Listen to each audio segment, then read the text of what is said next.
Fair enough. Push up position.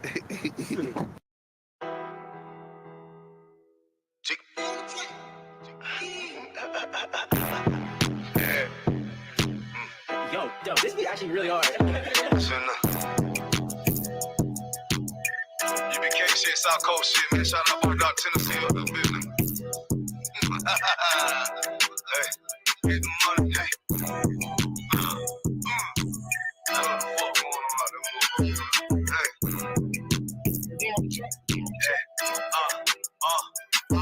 Get the money, nigga. Take the paper, bitch. Keep all of your morals, never slave for shit. Ice up on my wrist. Yeah, I'm hood rich. I don't give a fuck about to get pop quick. Yeah, I'm on that shit. Yeah, I'm in the town. Niggas talking about that G, but now they come around. Can they come around? Yeah, I'm up, nigga. Fuck all of these hoes, get the bucks, bitch. I'm a young rich nigga, I ain't tryna flex. You can tell I'm cold by the ice around my neck. Straight up, BBS, I charge you, boy, you wanna test. I don't get no shot about a nigga or a bitch. Boy, I love the life I live, cause a nigga keep it real. Nigga freshly hell, take that drip, but get the spill. I ain't little flip, getting pimped up by the hills. I'm a straight G-Do, getting paper like a miso. That's how cost stain if you tryna hang.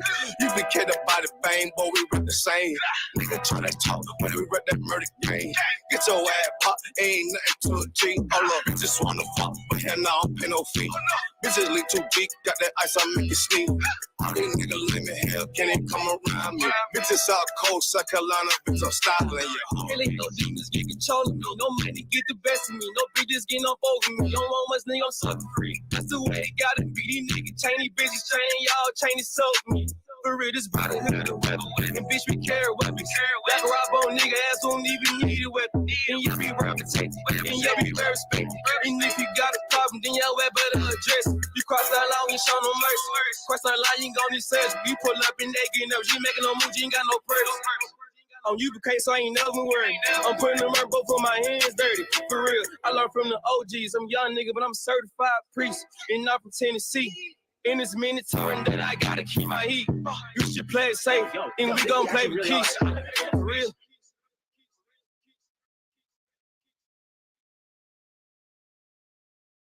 This video taken by the ISUPK is posted on the school's website and on YouTube. He says he and members of his Christian Bible school are well within their First Amendment rights.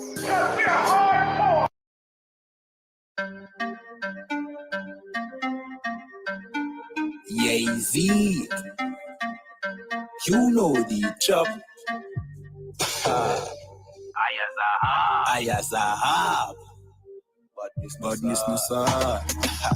Let me tell you how the badness steer. Copy bad fly when the clock display. Tell a boy say no try box this face. Box switch face. You know how your blood clot casket steer, boy. You must see one back this prayer. When the map stick raise that big straight. You shot this place. The key them in your head stop misbehavior.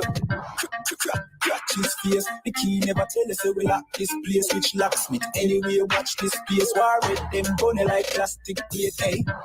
We don't play around. When you see the UPK around, we bring the fucking AK around. AR-15s and AR rounds. We don't play around. When you see the UPK around, we bring the fucking AK around. AR-15s and AR rounds. We no take drape up. We no take beat up. We no stay up. And when the next day come, we no change up. Man, I ask them brothers, them wake up. AK bus boy, head top shake up. So tell a pussy well don't violate us. No care where you status, where you take up. Every man a killer till me for dead face you. Straight up. Great stuff. One Westling bigger than NATO. Man we boss it to NATO. Only man we afraid of. That are the creator, the maker. Hey, we don't play around. When you see the UPK around, we bring the fucking AK around. AR-15s and AR rounds. We don't play around. When you see the UPK around, we bring the fucking AK around. AR-15 and AR rounds. AR-15s and AR rounds. AR-15s and let me tell you how the badness steer. Copy bad fly when the clock display. Tell a boy say no try box this face. Box switch face. You know how your blood clot gasket steer, boy. You must see one Baptist prayer. When the map stick raise that lick straight. Shot misplaced, the teeth them in your head stop misbehave. Catch his face, the key never tell us so we lock this place. Which locksmith anyway watch this space. War red them bunny like plastic plate. We don't play around. When you see the UPK around, we bring the fucking AK around. AR-15s and AR rounds. Yeah, yeah, yeah, yeah, yeah, yeah, yeah, yeah, yeah, yeah, yeah. Ever since it's a COVID-19, everybody does a talk about vaccine. One to the vaccine when the pot clean. Operation need vaccine. We say vaccine, vaccine, vaccine. One to the vaccine for the vaccine. One to the vaccine for the vaccine. Afraid them shoot our son when the vaccine. Hey, where the vaccine? One to the vaccine when the pot clean. One to the vaccine from the crime scene. If you get a youth fall up like napkin. We need a vaccine at the ghetto car. Our struggles are no similes and no metaphor. If you get a youth dream, if you get a car, buy a house, try make it out, enough no get so far. Enough no live so long, we get vaccine. Get up people no want to know vaccine. If it's not a vaccine, we start cream and can live a better life and stop dream. For the youth, them way in a jail house, we still no get charged, can't get no bail out. We say vaccine, but we make no see road quarantine. Now we want to do that. Vaccine, vaccine, vaccine. One to the vaccine for the crack fiend. One to the vaccine for the vaccine. We afraid them shoot our son when the vaccine. Hey, where the vaccine? One to the vaccine when the pot clean. One to the vaccine from the crime scene. Little ghetto youth fall up like napkin. We need a vaccine for real, cause some evil people them be will lead us. Foot power next time for you no ease off. Me no trust Babylon, we need a vaccine. For them stop deceive the poor and every workplace that give people more vaccine. Me not lie, we need the cure. For police stop kicking we door. We need a vaccine to bust the aisle mill fi cut the pipe in. Look how long I'll price drop. But JPS I give you some fuckery like the whole I would no fake. Yeah, yeah, yeah, yeah, yeah, yeah, yeah, yeah, yeah. Yeah, yeah, yeah, yeah, yeah, yeah. Yeah, yeah, yeah, yeah, yeah, yeah, yeah, yeah. Yeah, yeah, yeah, yeah, yeah, yeah, yeah, yeah. UPK got the vaccine. Mr. General Yan have the vaccine.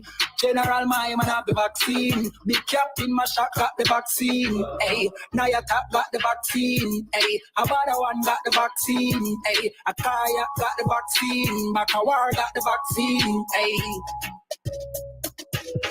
Ever since it's a COVID-19, everybody does a talk about vaccine. One to the vaccine when the pot clean. Operation need vaccine. We say vaccine. Vaccine. Always sip on my own. Don't need you all in my zone.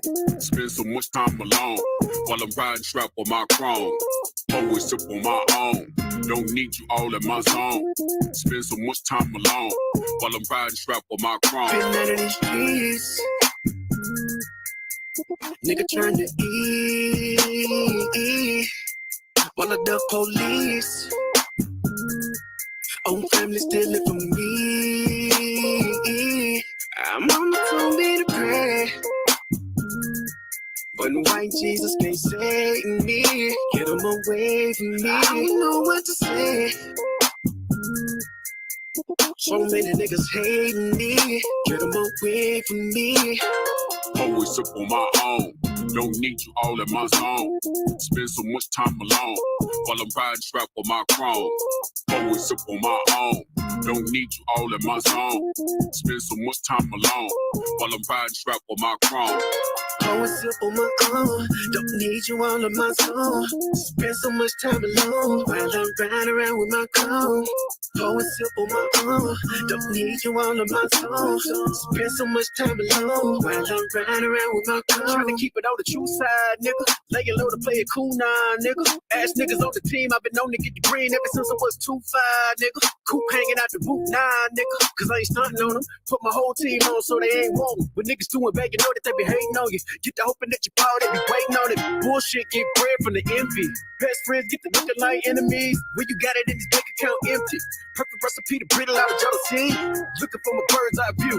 Learn from everything I've been through. From a baby girl, if you ain't spending life with the nigga, never let him put a dick up in you. Cause if a nigga wrong, I'ma check that shit. If we get paper long, never flex that shit. Told my son, where you getting money, never took it to a bopper, flip it over, then invest that shit. Give a lot of game, trying to bless my kids. Gotta keep it real, that's the best shit. Got hitters up in Philly, back in Texas. When I get up on the track, yeah, I wreck shit. Always up on my own. Don't need you all in my zone. Spend so much time alone while I'm riding strap with my chrome. Always up on my own. Don't need you all in my zone. Spend so much time alone while I'm riding strap with my chrome. Go and sip on my own. Don't need you all on my zone. Spend so much time alone while I'm riding around with my chrome. Go and sip on my own. Don't need you all on my zone. Spend so much time alone while I'm riding around with my chrome.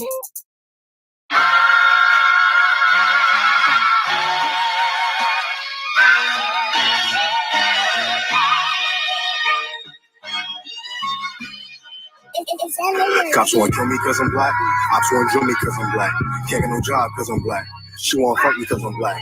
Her dad don't like me cause I'm black. But she Hispanic, so she black. Ain't got no time for none of that. Bitch, I'm a Jude, so I'm black. Cops wanna kill me cause I'm black. Ops wanna drill me cause I'm black. Can't get no job cause I'm black. She wanna fuck me cause I'm black. Her dad don't like me cause I'm black. But she Hispanic, so she black. Ain't got no time for none of that. Bitch, I'm a Jude, so I'm black. I can't fight the cops and the ops. Stolen blocks, heavy on the block. While the crack tucked in the sock. Instead help the ones I love. We was on the block for the grub. If you from my side, then it's love. Wanted big nuts, busting up the jeans. But we was hurting all the fiends. Without that crack, he was just like me. Dirty nigga from the concrete. But the white man dealt the sand. So we eating up the trash can. People ride by. Don't extend a hand, cause to them, it's the average black man. So for him, that's why I gotta make it. I ain't talking rap. Before the slave ships, I'm one of a kind. Y'all can't take it. I can never leave my spot vacant. Cause I'm black, I see crowns and I take it. Cause I'm black, I never been in no spaceship. But I know a UFO when I see it. I know that it's gonna come when I need it. I put faith in God more than Bible readings. War don't play that shit. I trust him when you see him. Cops wanna kill me cause I'm black. Ops wanna drill me cause I'm black. Can't get no job cause I'm black. She wanna fuck me cause I'm black. My dad don't like me cause I'm black. But she Hispanic, so she black. Ain't got no time for none of that. Bitch, I'm a Jude, so I'm black. Cops wanna kill me cause I'm black. Ops wanna drill me cause I'm black. Can't get no job cause I'm black. She wanna fuck me cause I'm black. My dad don't like me cause I'm black. But she Hispanic, so she black. Ain't got no time for none of that. Bitch, I'm a Jude, so I'm black. Learn to flip pennies cause I'm black. Know about semis cause I'm black. Yeah, in the hood, we was strapped 10 toes down, we wear sacks. Substitute Israelite with black. And you gotta guess where I'm at. I be with the priest chilling hard, right on Malcolm X Boulevard. To you niggas, to me the stars. Everything about my life is hard. But I'll never fold, play my cards. You want beef? What's the cause? Watch your mouth, I hit hard. Back up for you need gauze. Everything you say, mad pause. Every move I make is within them laws. And I've been the boss, cause it's beneficial. Ask the enemy, I've been official. If not for weed, I've been the official. Homie, I understand why you smoke. Been depressed and slave boats. But the Bible is the cheat code. Party blunts don't need those. Brotherhood is life's cheat code. Cops won't kill me cause I'm black. Ops won't drill me cause I'm black. Can't get no job cause I'm black. She won't fuck me cause I'm black. My dad don't like me cause I'm black. But she Hispanic, so she black. Ain't got no time for none of that. Bitch, I'm a Jude, so I'm black. Cops wanna kill me cause I'm black. Ops wanna drill me cause I'm black. Can't get no job cause I'm black. She wanna fuck me cause I'm black. My dad don't like me cause I'm black. But she Hispanic, so she black. Ain't got no time for none of that. Bitch, I'm a Jude, so I'm black. I don't got a black cage cause I'm black. I don't put 2 cages cause I'm black. Fought my whole life cause I'm black. But I left his eye blue and black. Ain't got a track cause I'm black. Ain't got not one face tat. But I'm still getting profile, cause I think these crackers profile. Scruffy kid with the dark skin, baggy sweats with the butter Timbs. So they know they can't butter him, so they rather jail cell muzzle him. If you touch him, and you come for him, I'm a law keeper, a peace bringer, no tranquility, a peace bringer. Deuce in the street sweeper, covers flip, I be spicy shit. But gunned I would die in the icy wrist, that showed in my chest ain't for blocking shit. Touch me, I'm all on you blocking shit, cause I'm black, you think I gotta cock the fifth? Well, that's a stereotype, that's accurate, cause crackers laying niggas in these cold streets and then tell my brother he gotta beef for me. Cops wanna kill me cause I'm black. Ops wanna drill me cause I'm black. Can't get no job cause I'm black. She wanna fuck me cause I'm black. My dad don't like me cause I'm black. But she Hispanic, so she black. Ain't got no time for none of that. Bitch, I'm a Jude, so I'm black. Cops wanna kill me cause I'm black. Ops wanna drill me cause I'm black. Can't get no job cause I'm black. She wanna fuck me cause I'm black.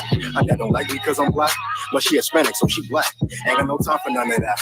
Bitch, I'm a Jude, so I'm black. So I'm black.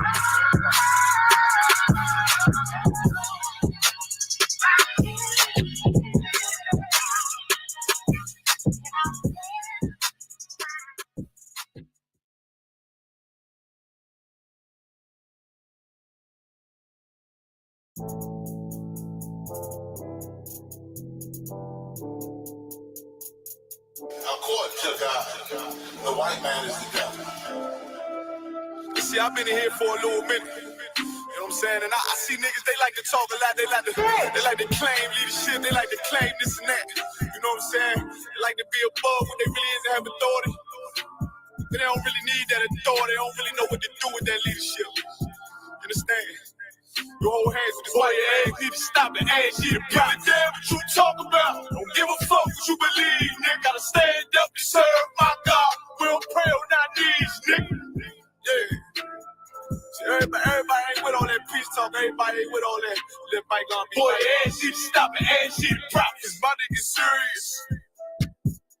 Boy, when they hit us with dope and kill us with crack, where the fuck with your leaders? I'm curious. Oh, he cashed out on your blood, traded you in and bought a new biz. Ask you the prophets, I tell you the scheme. If you don't wake up, you gon' die in your dreams. I say you won't tell you no more. I swear these crackers try to kill us slow. Just spoke to a nigga and fed he up on parole because of the COVID. It feel like the hoes in this world that don't go together. Nowhere is gold in the ghetto. I'm in the city blazing with my niggas. Just told the devil the score never settled. Yeah, see the prophets. So I'm tired of these niggas keep talking about, you know, you respect my religion, I respect your religion. Boy, your ass need to stop and ask you the props. You know, like we all come together. You know what I'm saying? They say God so loved the world. God so loved the world to know your ass need to stop and ask you. Don't give a damn what you talk about. Don't give a fuck what you believe. You gotta stand up to serve my God. We don't pray on our knees, nigga. Yeah.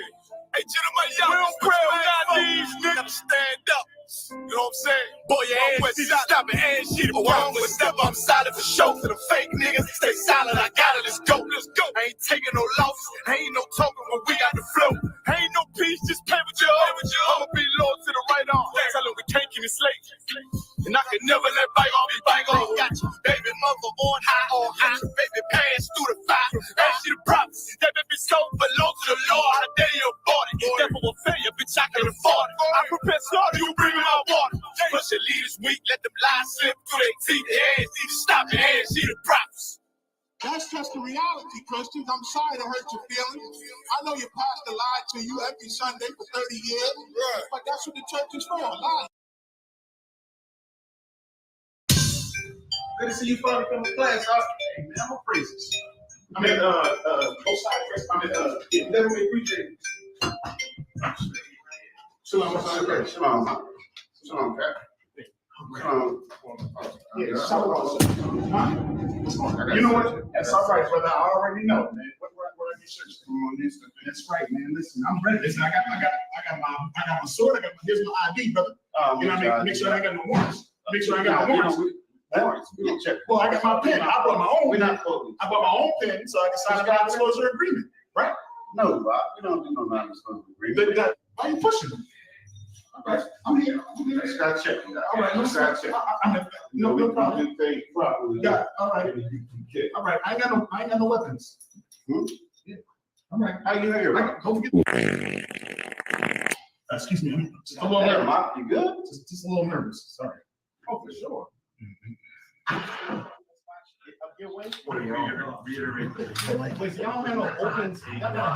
They did some shit like, okay, it ended up being like like where the shit came. Allah Akbar, Barak.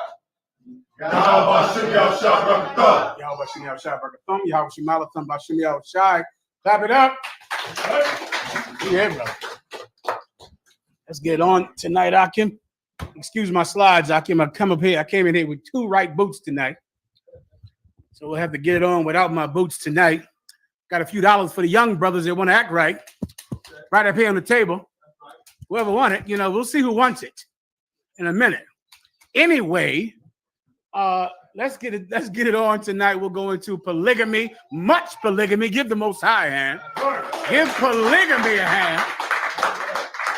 Polygamy is the unsung hero of this nation. Unsung, uncelebrated hero of this nation. A practice that without which we wouldn't have a nation. Right. We wouldn't have brothers. We wouldn't have sisters. We wouldn't have a family without polygamy. It is the unsung hero of this family. Give it a hand. and not only that, but many good women, beautiful women, would have no husband without polygamy. Give it a hand again. Sisters, the officer is going to get these lights together so you can see, all right? He'll move them around, do his thing with them, all right? Just stand by for that. Before we get into the topic, to celebrate polygamy, I'll take a drink tonight. I don't usually do that, but why not? Let's have one up here. Let's get a drink together. Also, I'll answer, of course, all of your questions on a myriad of topics. Whatever you would like to ask, you can ask, all right, online. Who do we have in the class tonight? I'll run them down. Who we here? Oh, this is who is that up there? That's Chicago. Give Chicago a hand. Windsor, Canada. Give Canada a hand. And give headquarters a hand. All right. Good to go. And I'll answer your questions whenever you're ready. Any questions in the room, I'll answer them right now, all right? I got to move this microphone to the other side if I could. Oh, I'm supposed to go live on TikTok. I forgot. Let me see if I can do that now as well, all right? Can I go live on TikTok in here? It jams me up. Somebody said no? Okay.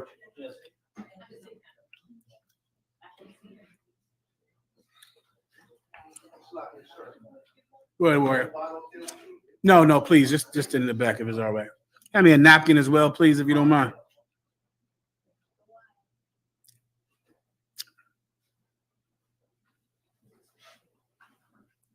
Okay.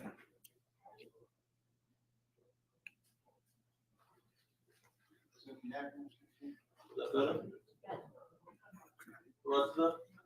sister right there can't see, can she? What about that chair? Try that. Does that help? That jam still. How about you in the back, sis? Can you see? We good to go from here? If not, let me know, all right? Asher will straighten it out for you. All right. Any questions online from Canada or Chicago? Go ahead. Yes, sir. I got a question in Zechariah 3:1. Mm-hmm. I wanted to know if when it mentions Joshua here, if it's talking about Yahushua. Okay, go ahead. It says Zechariah 3:1. And he showed me Joshua, the high priest, standing before the angel of the Lord, and Satan standing at his right hand to resist him. Okay. Verse 2, sir? You got to read it one more time. I missed it. Cut, sir. You got another cup out. You got a cup like this you can give me? No, this is water. Tonic water. I need that and with some ice in it too, please. No problem. Go ahead. Read it again. You asking me, is this Yahushua? Cut, sir. Where are we reading from? We're reading Zechariah chapter 3, verse 1. Okay, go ahead. And he showed me Joshua, the high priest, standing before the angel of the Lord, and Satan standing at his right hand to resist him. Okay, I don't believe this is speaking about Yahushua Christ. I could double check, but I'm almost positive. Is there something else in here that makes you think it might be speaking about Yahushua? It said Satan standing at the right hand side to resist him. I thought, because usually, Commander Johanna would say, on earth, you got angels carrying up, how you doing, and what's going on, and then of course Christ is trying to plead for you, and then Satan is trying to accuse you, like in a court up in. I got you. Okay, I'll double check just in case, but I don't believe from hearing this precept that this is not literal. This is talking about that high priest, much like Michael and Satan debated each other, battled each other. Okay. You know what I'm speaking about, right? Okay. So, but to my memory, this is not speaking about Yahushua Christ. But I'll double check, but I'm pretty sure, all right? Okay. Anything else? Any other questions? Questions in the room? Counselor, there's a question in the private chat. Chicago has a question, sir. Chi-Town, you're up.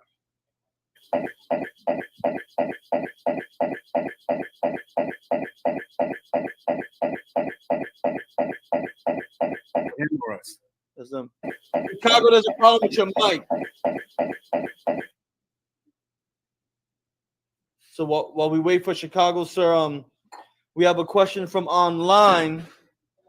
General Q wants to know who got them Much Polygamy shirts. Ooh, give him a hand. So, well, since you asked, I had one of my wives make this shirt for me. Give polygamy a hand again. Polygamy just can't stop her. Polygamy is unstoppable. It's like having a workforce. Building a nation. That's how you build a nation. Don't worry, you want one, Q, I have my rib make you one up. Don't sweat it, all right? No problem. Next. Sir, I have another question online. If a brother can get 1 Timothy 3:2, that's 1 Timothy chapter 3, verse 2. This person would like a breakdown on that scripture, sir. Okay, go ahead and read it. It's the book of 1 Timothy, chapter 3 and verse 2. A bishop that must be blameless, the husband of one wife. Ooh, hold on one second.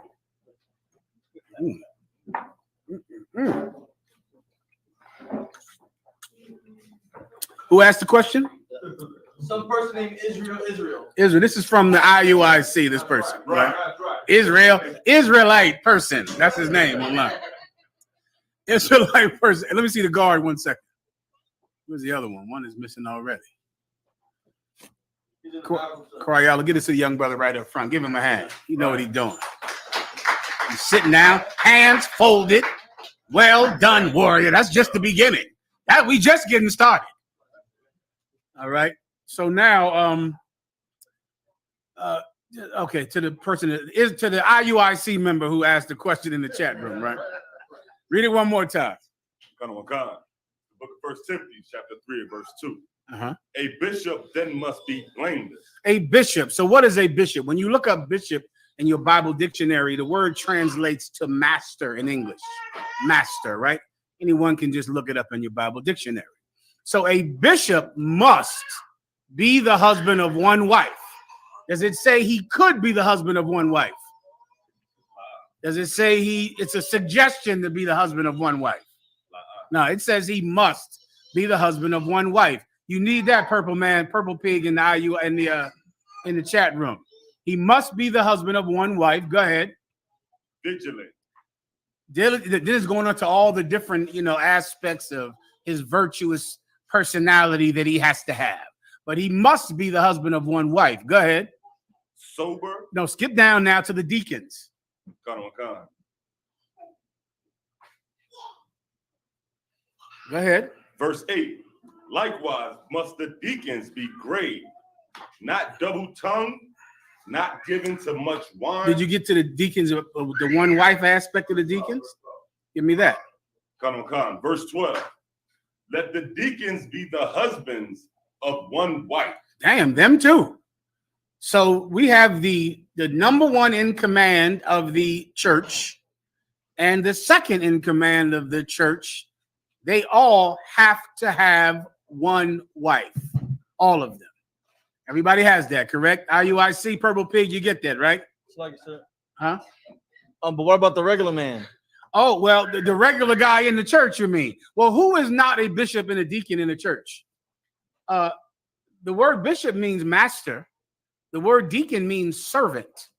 So if you are in the work of the Lord, either you're a bishop or a deacon. You're either a master or a servant, or else you're not in the service. Why? Because the Lord sent us out by twos.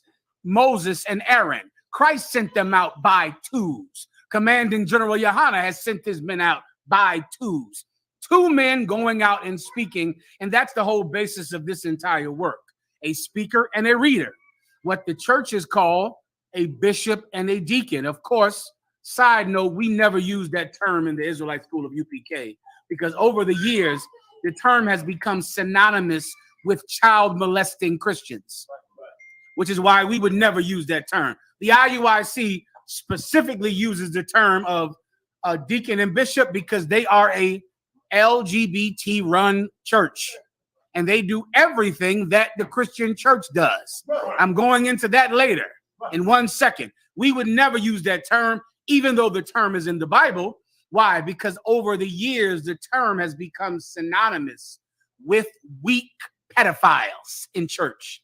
So in the UPK, we raise up officers, captains, and generals. Right. Why? To make sure that there is a masculine tone on our rank system. To make sure that it sounds masculine, the men who have the rank are fully masculinated by the name, so they know they're required to be men, not bishops and deacons and choir members. Everyone understands. But now I'm using the term because the term is in the Bible. The translation is master and servant. And you can't be in the work, you can't be in charge unless you have one wife. So this is to the IUIC member in the chat room.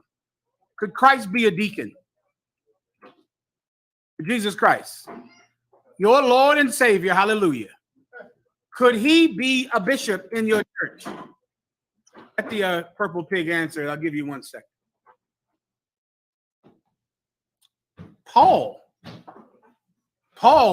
could he be a bishop in the church? Would it be possible for him to be a bishop? Would it be possible for our King Jesus Christ to even lead a church, to even lead a school? Would it be possible? Let the pig answer the question. Give him 1 second.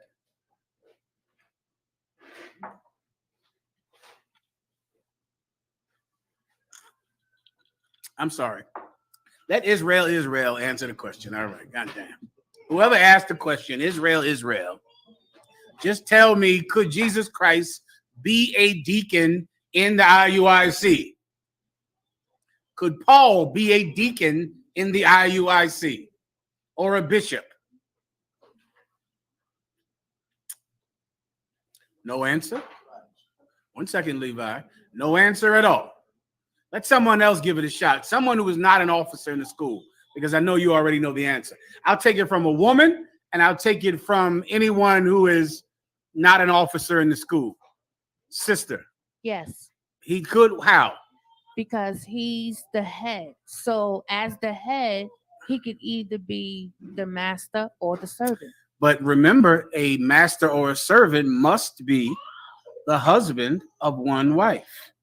Oh. We just read that. So no. Why? Why not? Because he's nobody's husband. Give her a hand. Yeah.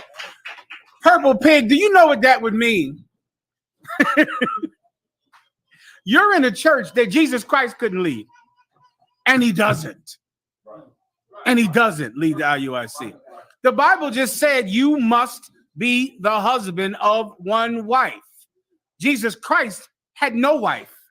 He said this. He said, for those that have an ear, let him hear. There are some that be eunuchs for the kingdom of heaven's sake.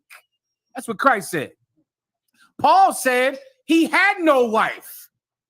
He had no wife at all.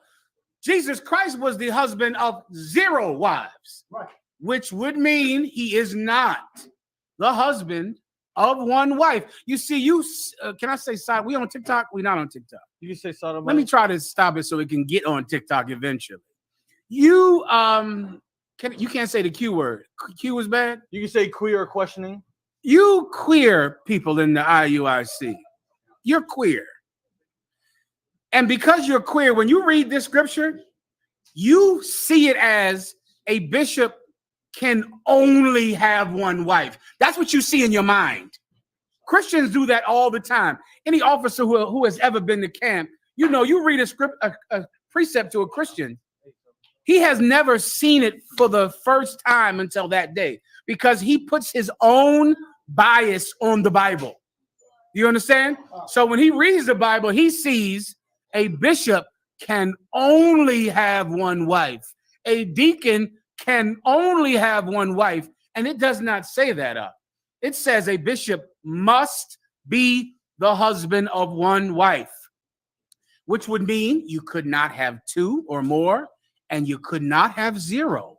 Because if you have 0 wives, you are, come on, not the husband of one wife. I know Christians, you have never seen this before because you read the Bible through a very warped lens. You read the Bible through the mind of white people. That's what you do. And whenever you open up the Bible, you filter it through your white sensibility. You filter it through your mind of saying, what would white people want me to see? What would white people prefer? And white people don't believe in polygamy.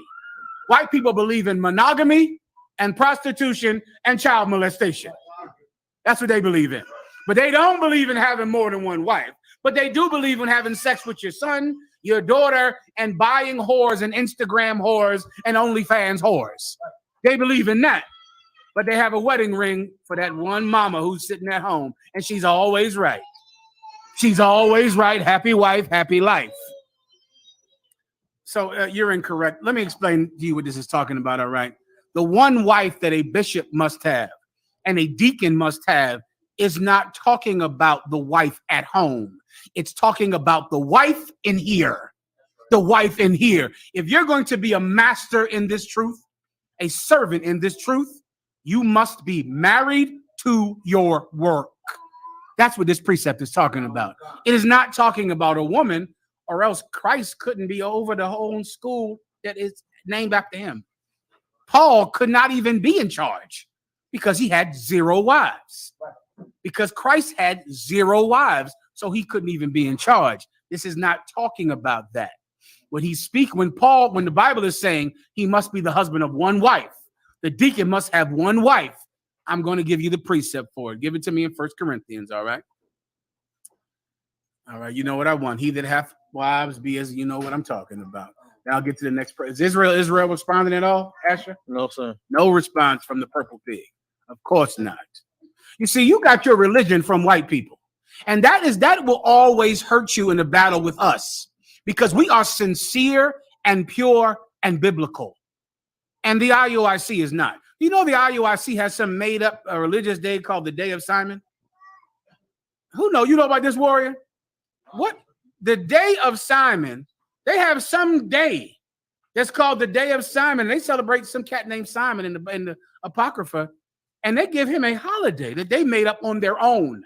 Well, guess what they did with marriage? They're not giving you biblical marriage. They're giving you Roman marriage, Roman Catholic marriage, American marriage, British marriage, French marriage. And what comes with American marriage? Prostitutes and child molestation and whores in the back seat of your car. Any of you women out there that have ever been married with a ring on your finger to a man, you all know that he bought prostitutes. You know what I'm saying is true. Right. They all do it. They're all married men. Happy wife, happy life. And then they get in their car and they go to Vegas. And what happens in Vegas stays in Vegas when you're married. Right. When you're married. And that's why you can't deal with Commanding General Yohana, because God is with him and you are queer, especially Big Frida. Right. Lord have mercy. Give Big Frida a hand. I mean, what is the name of that Big Frida in the damn IUIC? Who the fuck know? I don't know. But I know he's big and he must be a choreographer. Oh, he's like Debbie Allen. This cat is like Debbie Allen from Faye. He must be a choreographer. He is light on his feet. Light. He's very light on his feet. Yeah, hands. He's light with his hands. I can't even understand how he moved his neck and waist like that, being a man. We're going into that in 1 second. All right, let me get to the questions first. You First Corinthians, derailing me. Go ahead. 1 Corinthians 7:29. Give the young brother in the back. Give him something, brother. In the back, Levi. The young brother in the back. He's sitting there, sitting down. Give him one. Give him a hand. All right, that's just the start. But this I say, brethren, the time is short. It remaineth that both they that have wives. Wait, the what is short? The time is short, man. That's important to understanding this breakdown. Meaning we don't have time for you to be a family man. That's what the IUIC, their whole marketing trick is to tell everyone that they're a family Israelite group. They're not crazy like those crazy niggers are in New York. Not like those crazy niggers are in Harlem. No, that's not how they are. They have the Day of Jason. And they play games. Oh, where is this video at? I forgot to send you, Asher, when they said they play games on these evil holidays. They all meet up together. Can I find it? I have to give you one video. Bear with me 1 second, because this video is disgusting. About the IUIC. It slipped my mind. Stand by. No. Stand by. Am I even going to have this video? No. Yeah. Get your questions on deck, Akim and Akwafian, all right? Let me try to find this. Did I even save it?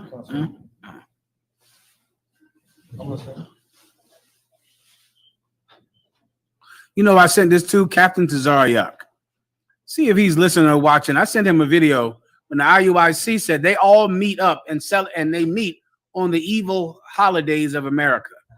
Meaning on Christmas, they all come together and celebrate it. On Halloween, Thanksgiving, they all meet up and celebrate it. I sent it to Captain Tazariak. I might have to move on because I don't know if I even saved the damn video. Anyway, I'll get to it. The whole point, the whole thing that they market themselves to a ton of weak queers in the world and try to teach them that they can be in the Israelite group and still be queer. And how do they do that? By marketing themselves as family men, as good family men. They just want to play games. They want to have a dance battle. They love their dance battles. They just want to have fellowship and friendship, and the kids are playing and laughing. Oh, it's so lovely in there. So, like, sir, Captain Tarek said he's listening. Fuad, I sent him a video months ago of the IUIC saying that it's important for us to come together on evil holidays. And he said the term, it's important for us to come together on evil holidays. And then he's showing all the kids playing on an evil holiday. It damn near gave me a headache. I try to understand how he could think that that is not celebrating. Hold on 1 second. Shalom, everything all right? Everything all right? What's up? Rockefeller Yahweh, why Yahweh shy? All right, I'll call you back after we're done. Shalom.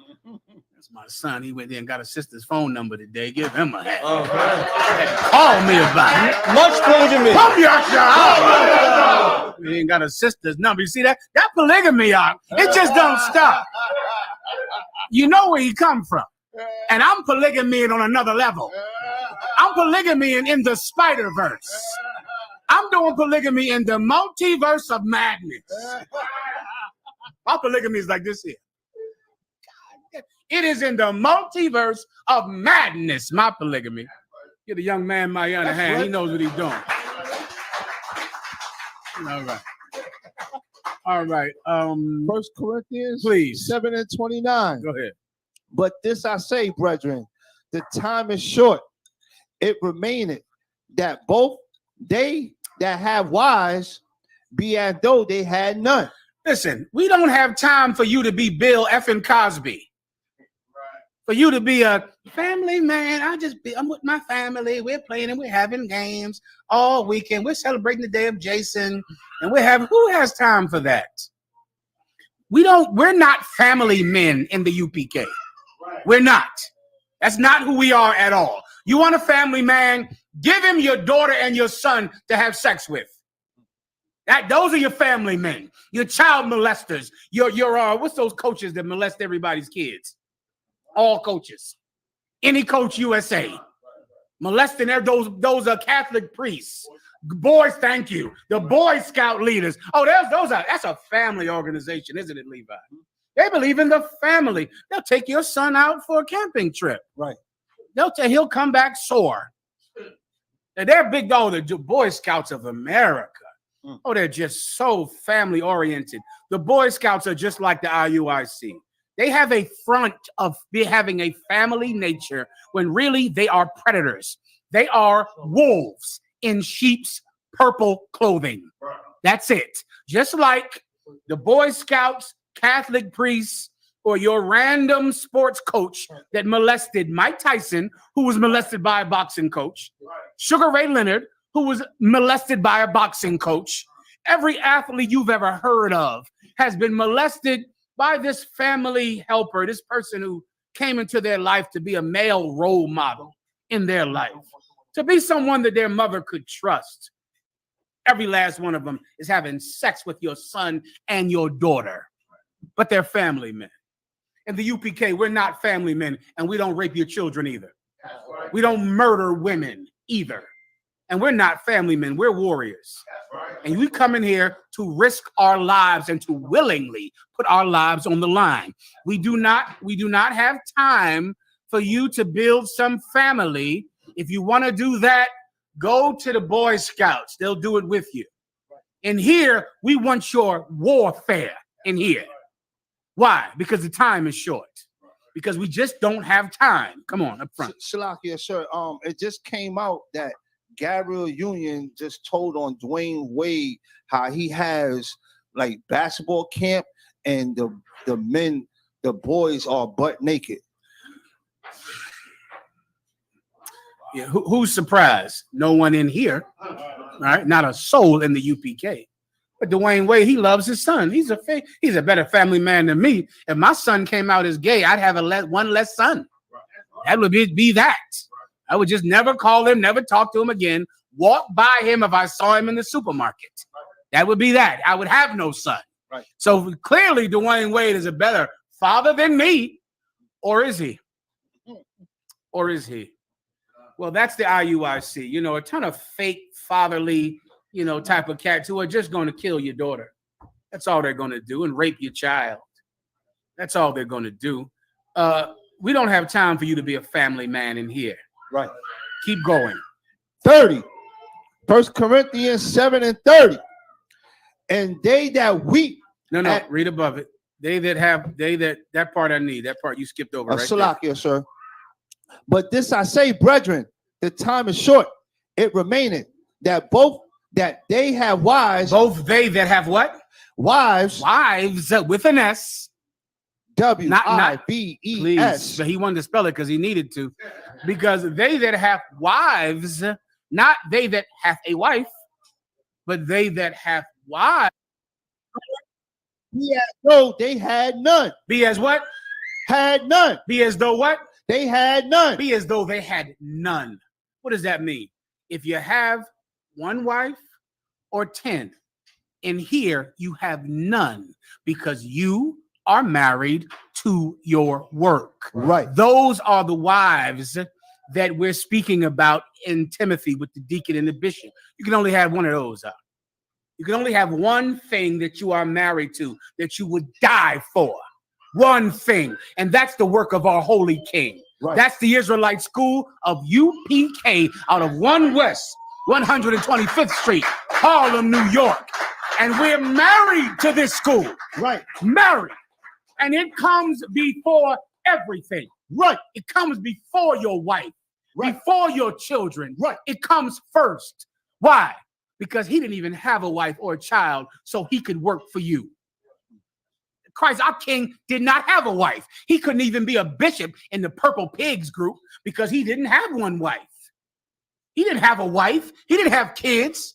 He put the work of the Lord primary in his life, and then he died.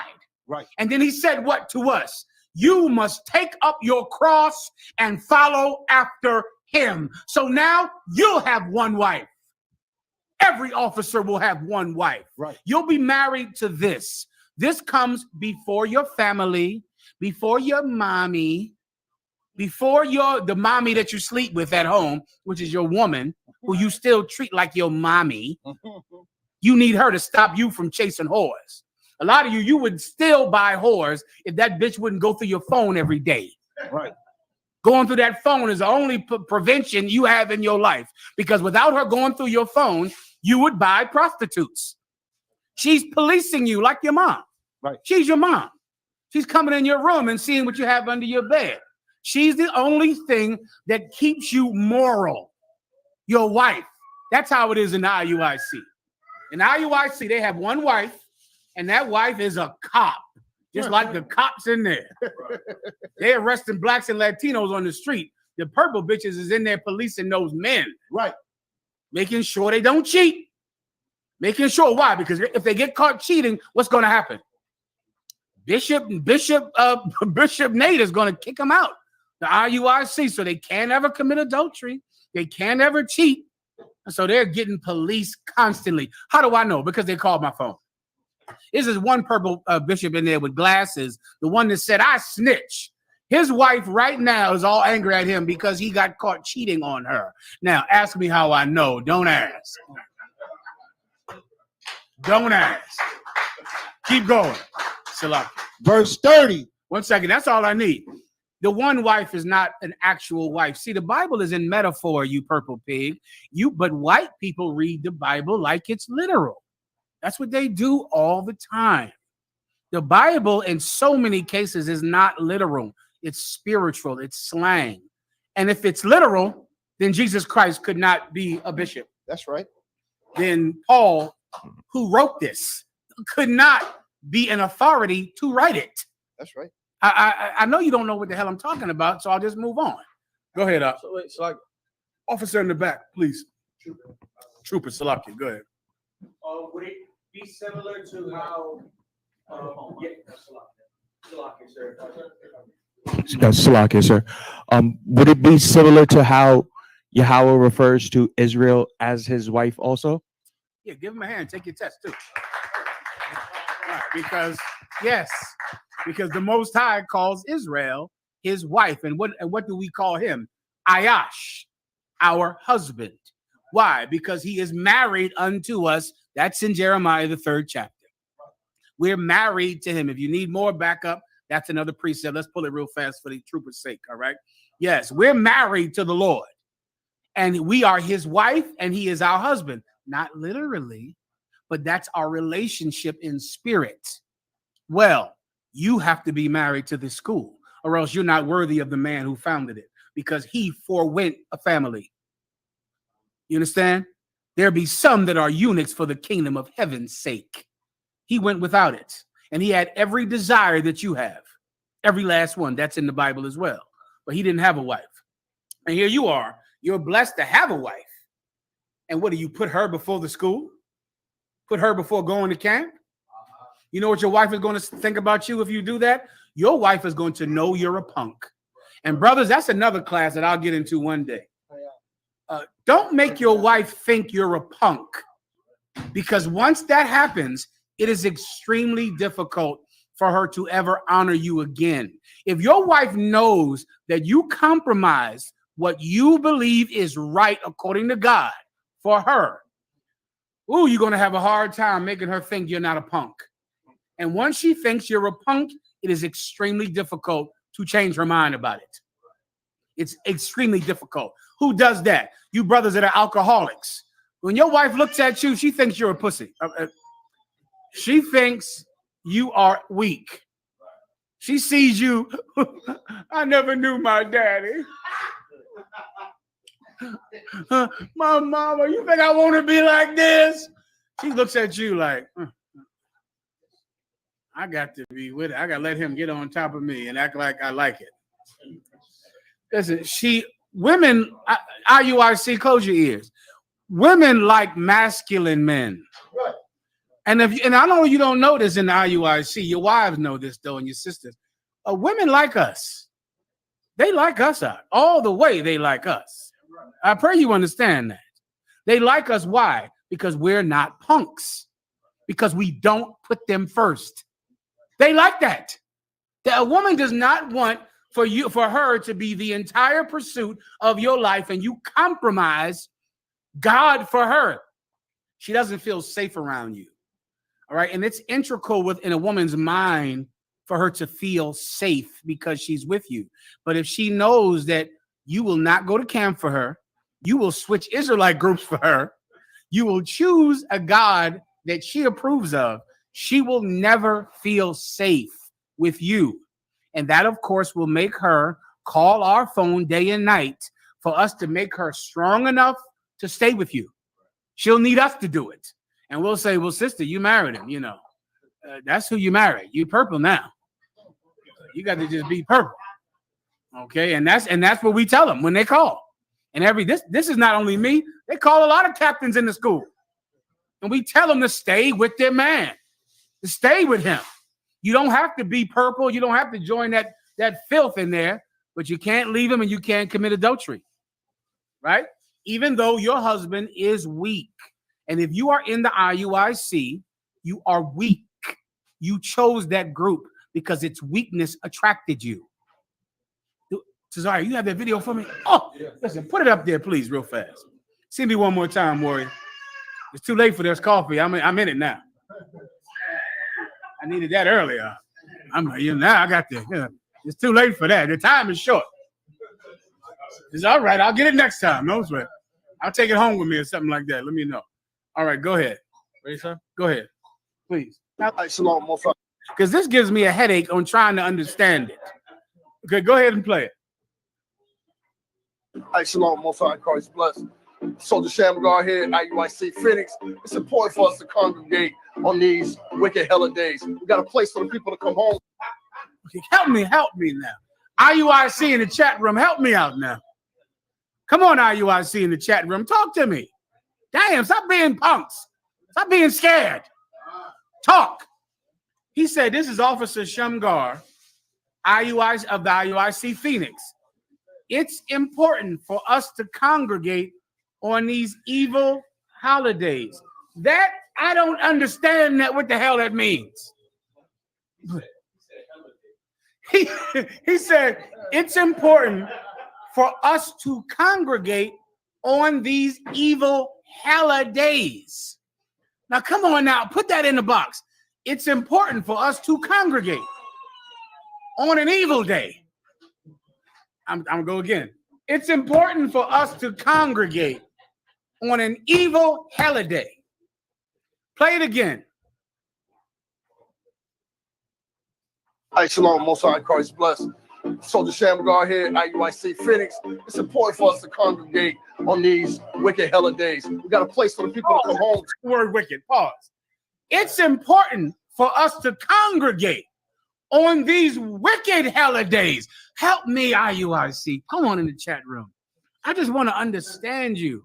I don't understand people outside the school, and it's been my effort of my life to try to understand you, even though I don't talk to you, and I know that's a handicap.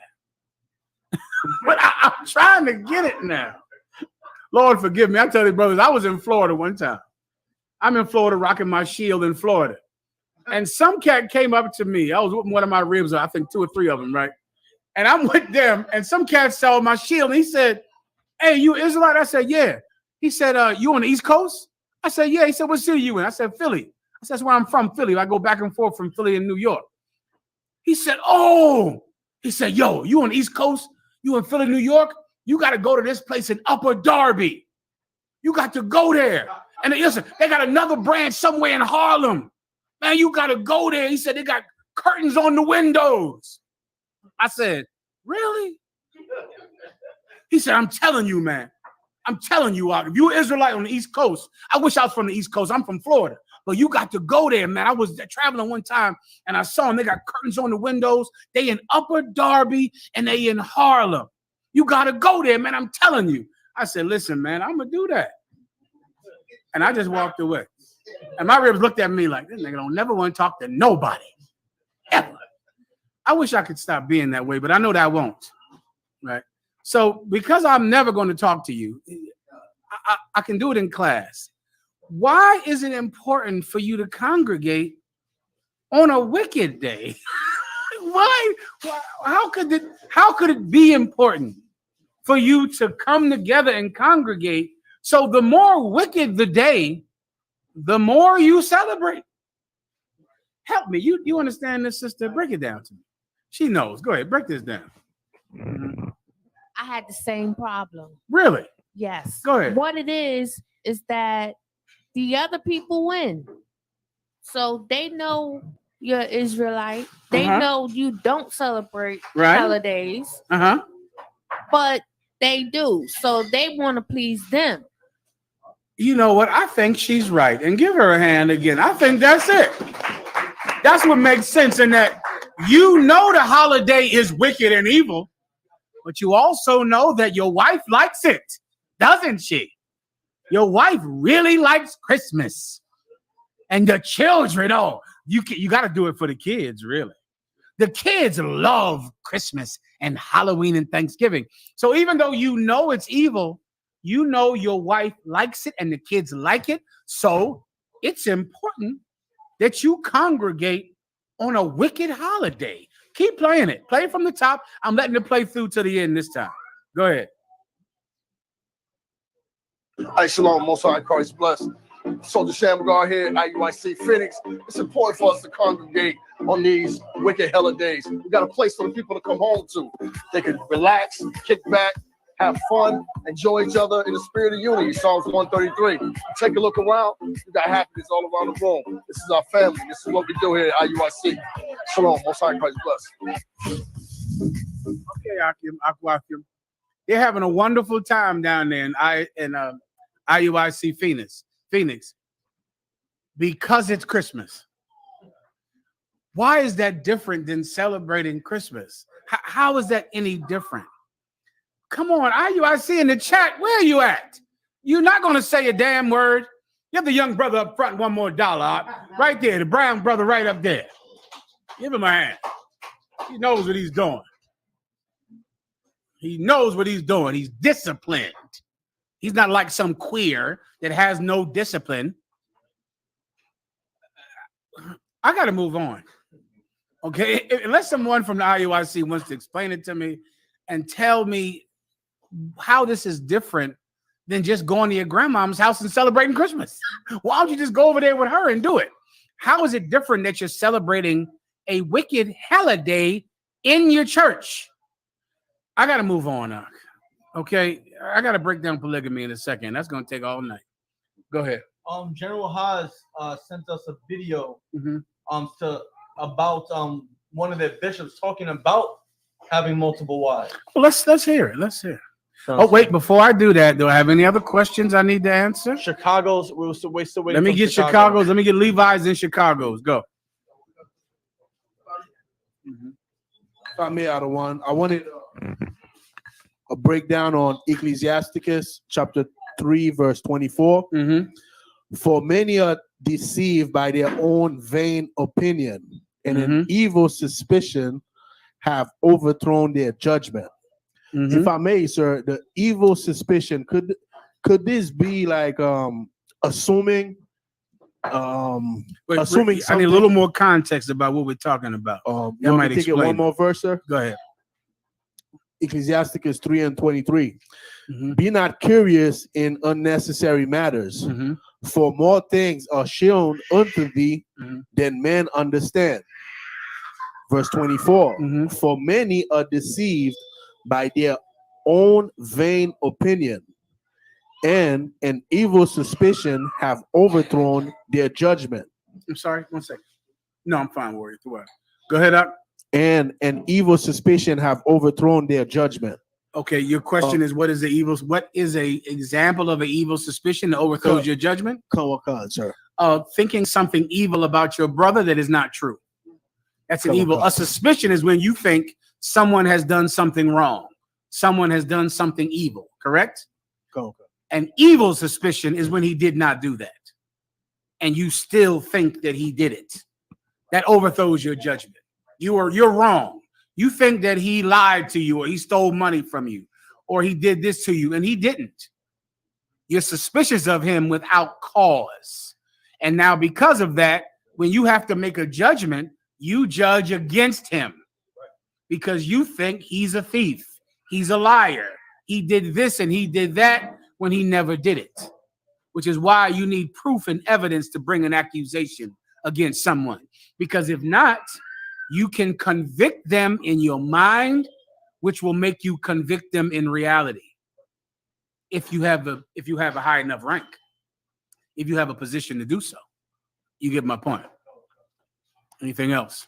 That's it for now, sir. Question. Let me get Chicago. Chicago. Go ahead. Hey, shalom, sir. Can you hear me? I hear you fine up. It's the water, sir. My question is in the book of Ecclesiastes, chapter 3 and verse 10 and 11. If I can get a general breakdown on these scriptures, sir. Go ahead and read it. Come, the book of Ecclesiastes, chapter 3 and verse 10. I have seen the travail which the Most High hath given to the sons of men to be exercised in it. Verse 11. He had made everything beautiful in his time. Also, he had set the world in their heart, so that no man. What in their heart? Say that again. He had set the world in their heart, so that no man can find out the work that God make it from the beginning to the end. So okay, I might have to read that with you. I don't have my phone. I'm trying to go do this nonsense real fast. Read it one more time for me. It's the book of Ecclesiastes, chapter 3 and verse 10. I have seen the travail which God hath given to the sons of men to be exercised in it. I get it. I get that. Go ahead. Verse 11. He had made everything beautiful in his time. Wait, read that part right there again. He hath made everything beautiful in his time. Go ahead. Also, he had set the world in their heart. I get that. Go ahead. So that no man can find out the work that God make it from the beginning to the end. I get that. You want to break down on that, right? Sir. I read it from the top again, but you're a little low. Can you improve your sound? Let me try, sir. Salakia.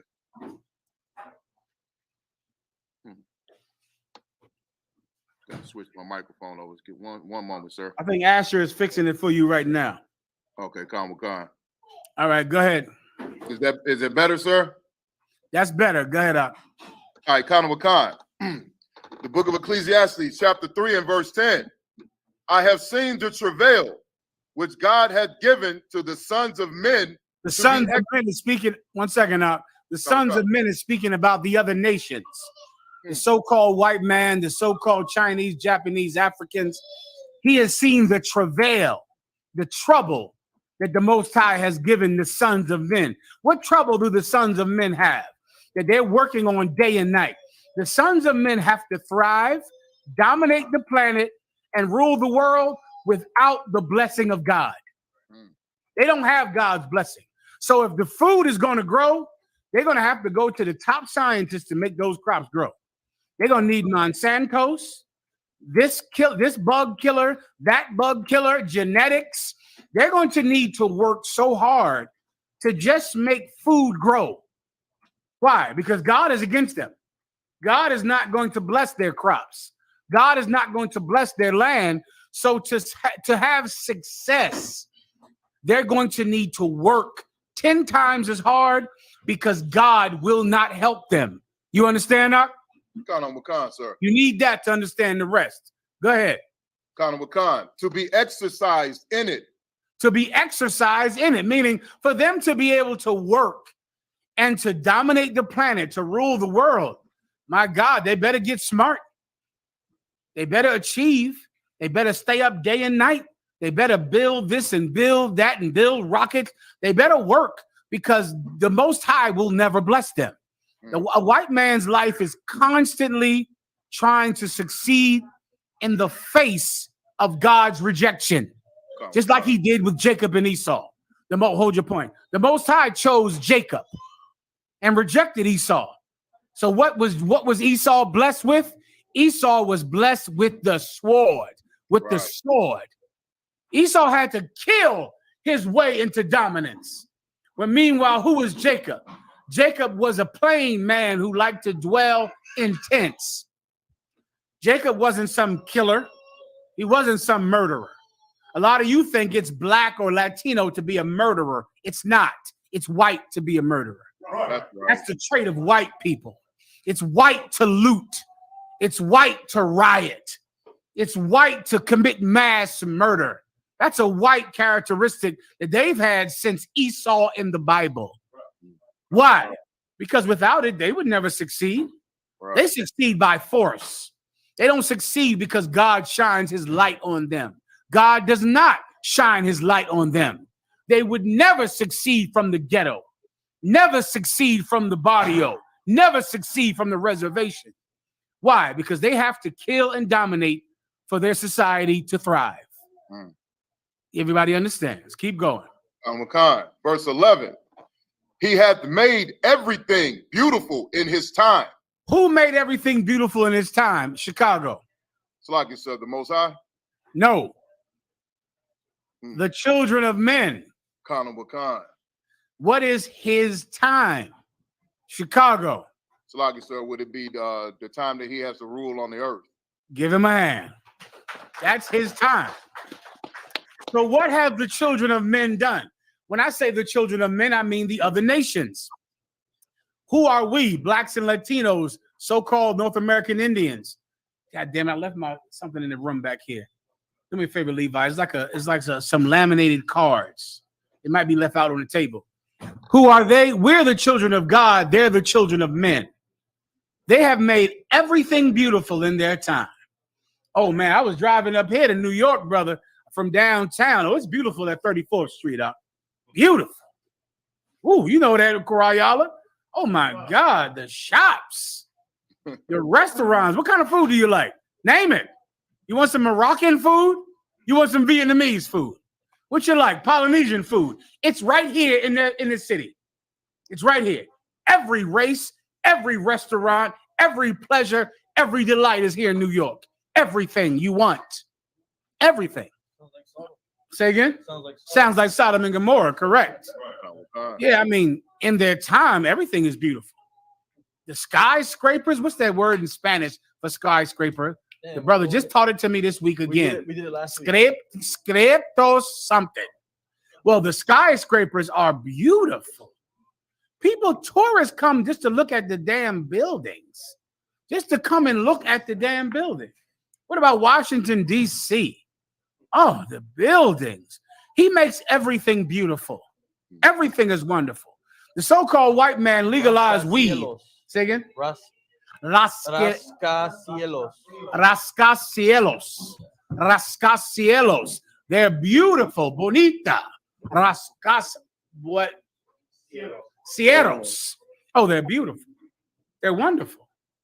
He makes everything beautiful in his time. Everything. The so-called white man legalized marijuana. Marijuana has become beautiful. Oh my God, the strains of it all. All of those lotions. A lot of y'all stink like marijuana right now from the lotions. You put in the lotion, you rub it all on yourself. Let me tell you how good the white man's marijuana is. The white man's marijuana is so good and so beautiful that it made a lot of you just fall in love with vegetation. Now you're burning sage and all these plants because you're in love with green things. That's how powerful weed is. Right. You think I didn't know why y'all love sage? Because of weed. You think I didn't know that? I knew that. Hey, we got to grow these plants and sage and thyme and rosemary. Weed is so good, it made you fall in love with vegetables. A lot of you niggas is vegan because of weed. You think I didn't know? You think I didn't know why you vegan? You went vegan because weed is so good. You was smoking. You said, damn it, that's all I want. I don't want nothing but green things in me. All I want is vegetables in me because weed is so good. You want nothing. You want vegan in your life. So, because you now worship vegetation.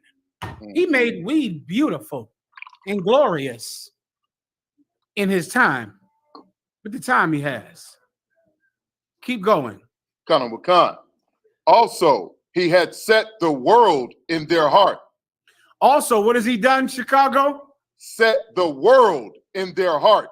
This devil has made everything beautiful, and with him making everything beautiful, he has set the world in your mind. Now your mind is getting high. Weed and monogamy. Right. And everything is a dream and everything is wonderful. He's put you deeper into the destruction of society in his time. In his time. Keep going. Kana Wakan. So that no man can find out the work that God maketh from the beginning to the end. Why can't any man find out the work that the Most High has done? Because these children of men have made everything so beautiful that they've set it, the world, in your heart, in your mind. Now you can't even see God's creation because all you think about is making it in the music industry. Right. That's your whole life. Let me tell you how powerful the white man is. If someone tells you, I'm in the industry, what does that mean? Who knows? If I say, listen, oh, he's in the industry, what does that mean? Who wants to break it down for me? Levi. Meaning they are part of Hollywood. Yeah, does it mean the textile industry? Or the mineral industry? The industry is the music industry. Right. That's how beautiful he makes it.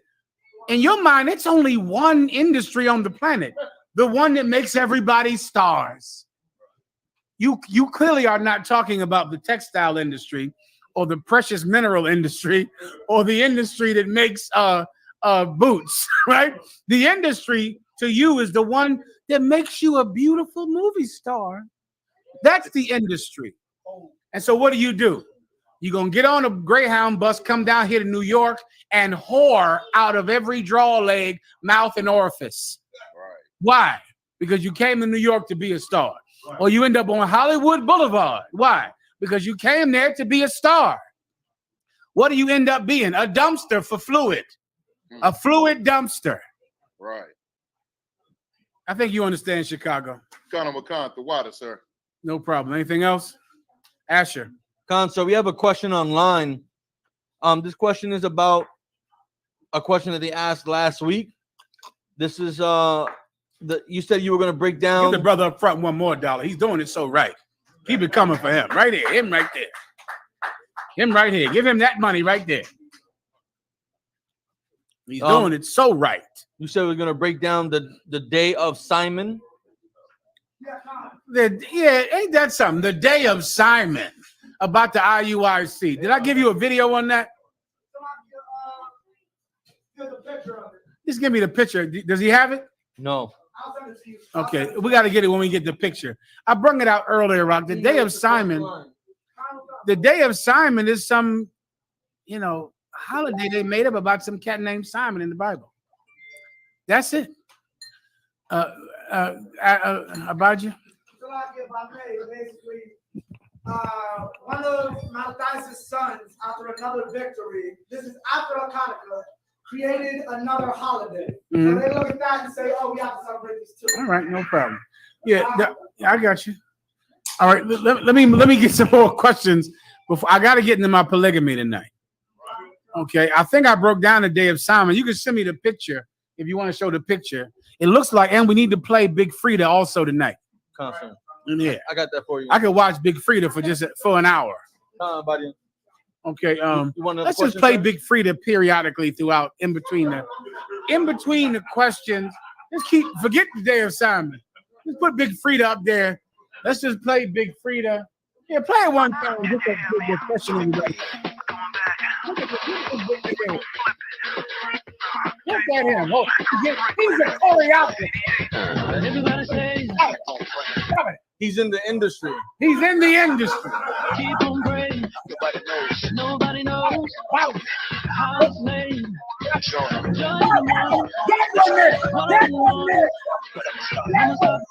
Keep on praying. Nobody knows how it's made. Joy in the morning. Get up in the morning.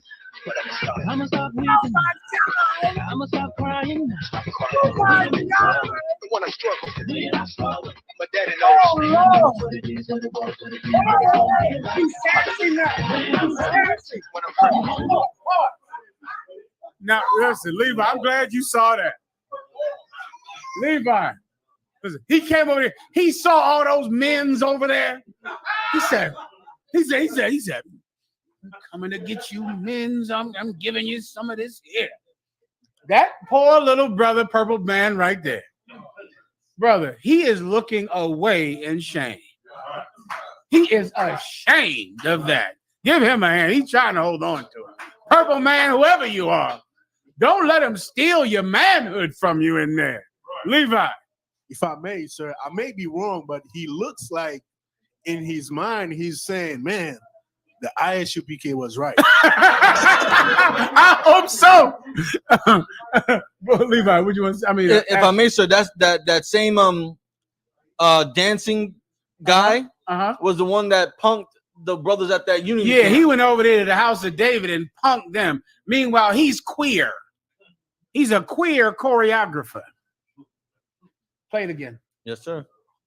From the top. But look, but what is that face he's making? He's so impressed with himself. Like, I'm showing these niggas. I'm giving them all I got tonight. I'm giving it up. I'm giving them all I got. He twerking, twerk. Why is he so impressed? And let me tell you something. Now, listen. Now, once again, okay, there is nothing wrong with a man dancing. But you can't dance gay. You got to dance like a man. Come on. Not dance with a woman. Like a Shaka Pond. Yeah, come on. Like a show. Listen, brothers in the UPK dance with women. Brothers in the UPK dance with 2 women. Right. 3 women that give Malakwa a hand. Malakwa out in Texas, bro. I was sitting in some club in Texas. I'm sitting down in the club. I had decided to drink that night. I decided to have one. I was in Texas. I was in Chicago. Might as well. And I'm sitting in the VIP room, and Malakwa come in there with 2 women and started dancing with these 2 women in the middle of this club. Both of them he got pregnant. Both of them he lives with. I said, this cat is a real cult leader. He is a real, and he was dancing, and it was beautiful. Big Frida, you gotta dance like a man. You can't dance like a woman. You can't do that. Come on, you disappoint everybody in the purple group. About you. People do mistake them for a goddamn fraternity. Like, They do. Another fraternity who loves to dance with men and not dance with women. Yeah. Keep playing Big Frida. Here he comes. And he knew he was about to do it. When he put his phone down, he said, I'm getting So you missed his face. Go ahead. Look at his face. Ready? Go ahead. His face. Look at his face. He did the LL Cool J. Hold up. Now I don't know dancing, but don't you have to practice? Yeah, you can't just do this off the top of the head, man. Like that means you done went home and said, at the next wicked holiday, I'm gonna come in there and show these motherfuckers what I got. And 1. And 2. And 1. And 2. And then he messed it up. He put stop on the song. Come on, get it right. Get it right, Deacon. Deacon, don't let him beat you. He put stop and he keep practicing until he gets it right. Knowing that this wicked holiday is coming where he's going to celebrate it and do his dance battle routine. Play Debbie Allen.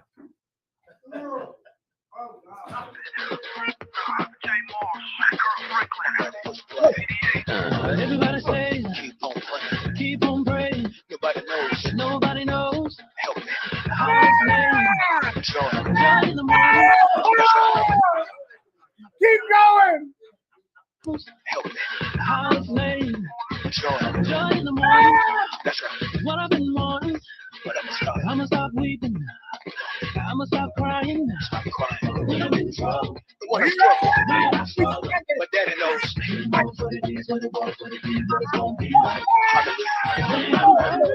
I'm hurting home from work. My podcast. Rewind the guy.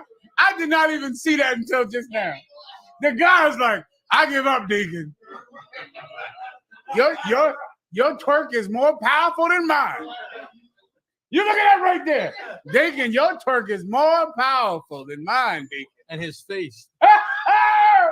Okay, does that mean he's doing this, challenging that guy.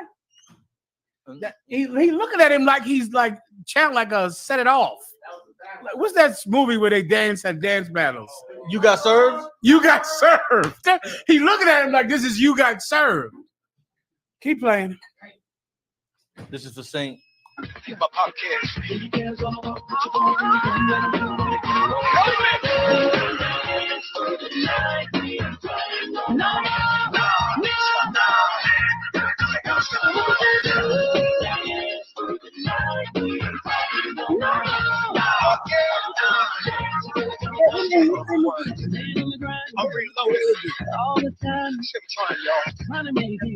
play more of that. We're gonna play that all the time. Okay, so now, go ahead, Warrior, right here. That's a Kurt Franklin song. You are kidding. How'd you know to Shazam it? You gotta have young brothers around you. Give him a hand. Damn. One more question. What the hell is Shazam? Go ahead. You hit the button and whatever song is playing, it identifies the song. Are you telling me? Jesus Christ. Are you telling me that the IUIC is having a dance battle to a Kirk Franklin song?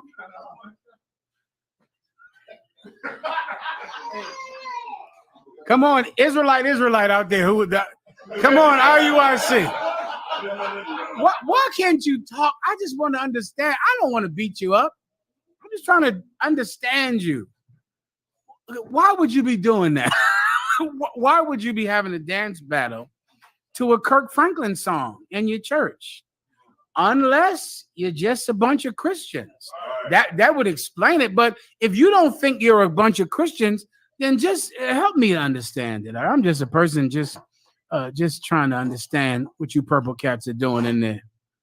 All right. I got to move on with the questions. Any other questions? Yes, sir.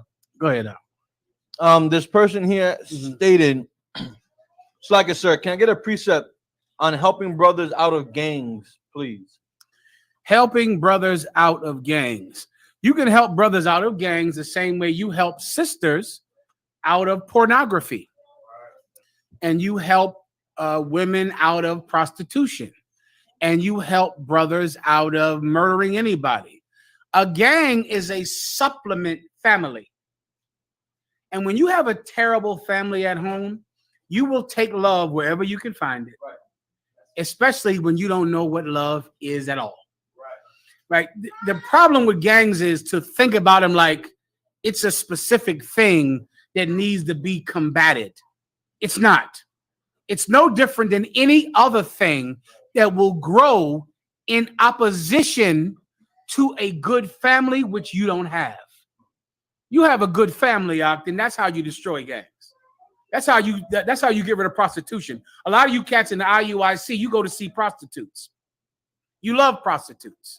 Why? Because you can have sex with them and not be married to them.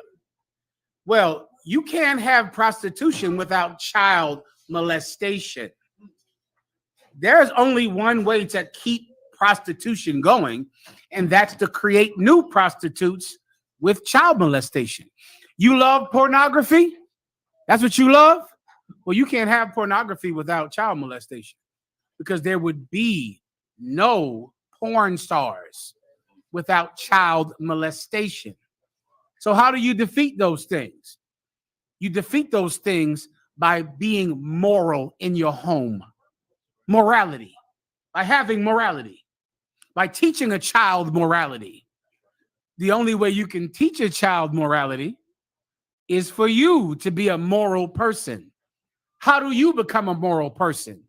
By becoming a member of the Israelite School of Universal Practical Knowledge out of 1 West, Harlem, New York, 125th Street. The UPK will stomp out gangs, pornography, and we'll even stomp out the most destructive organization on the planet, the Christian church. And let me tell you something else. Brakathay Havawah Yahweh Shai.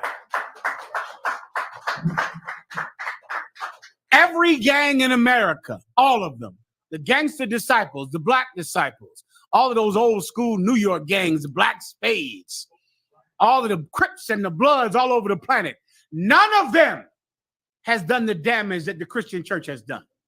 A lot of your problem is you think gangs are the problem when the church is the problem.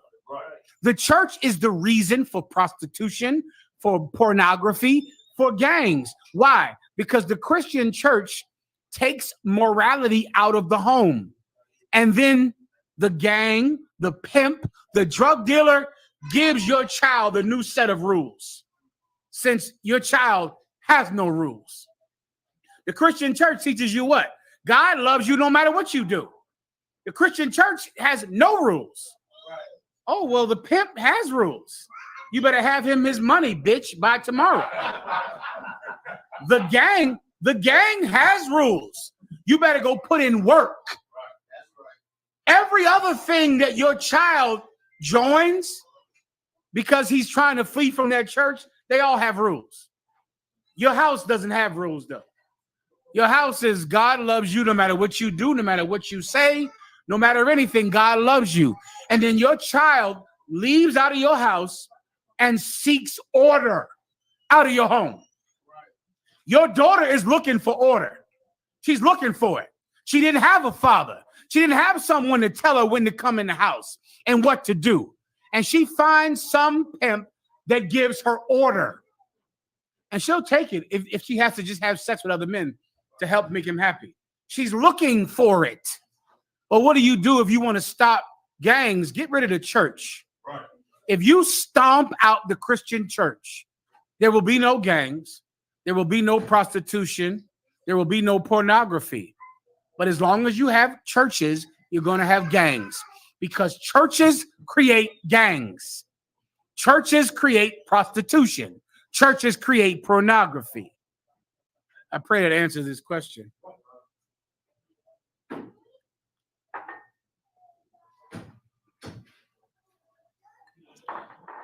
I have another question, sir. This is from a sister. She said, how do I learn to listen to my husband better? He is in the school because I'm really trying. I got you. You have to focus on why you don't want to listen to your husband. You got to, now some of this you need a private counsel, but okay, you have to focus on the reason that you don't listen to him. He's in the school. So then why don't you listen to him? You got to examine that. Now there can be 10 different reasons for that. Some of them your fault, some of them his fault. Who knows? But you have to examine it and see why exactly you are struggling. If you want to listen to him, then why aren't you doing that? What other things do you want to do that you don't do? Like, that's ridiculous. You're telling me you want to do a thing and you're still not doing it? I want to get in my car and drive the hell out of here. If I do, I'll do it because I want to do it. I want to go and get a bottle of scotch that costs $400. I'll do it because I want to do it. Are you telling me there's a thing that you want to do that you don't do, even though you want to do it? I'd have to examine that and see why can't you do a thing that you want to do. I don't know why. I'd have to examine it. It could be many different reasons. All right. Abadja.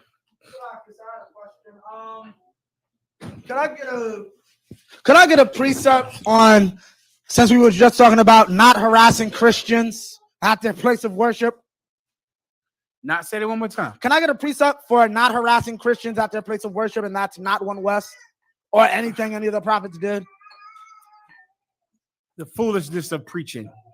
That's what you need. Count on count. Go ahead. You know why I'm asking, right? Of course. Yeah, count on count. He's asking. Tell everyone why you're asking. Because I just read another one last night. I forgot to send it to you, but IUIC makes a habit of going up to people's churches and basically harassing the parishioners. Yeah, the IUIC has nothing to say because they cannot speak, and they're terrible at doing the speaking. Terrible. An IUIC speaking video is boring. It's absolutely boring. No one wants to hear it. It sounds like blah, blah, blah, blah, blah, blah, blah, blah, blah, and no one gives a damn. And so they can't change anyone's mind by speaking.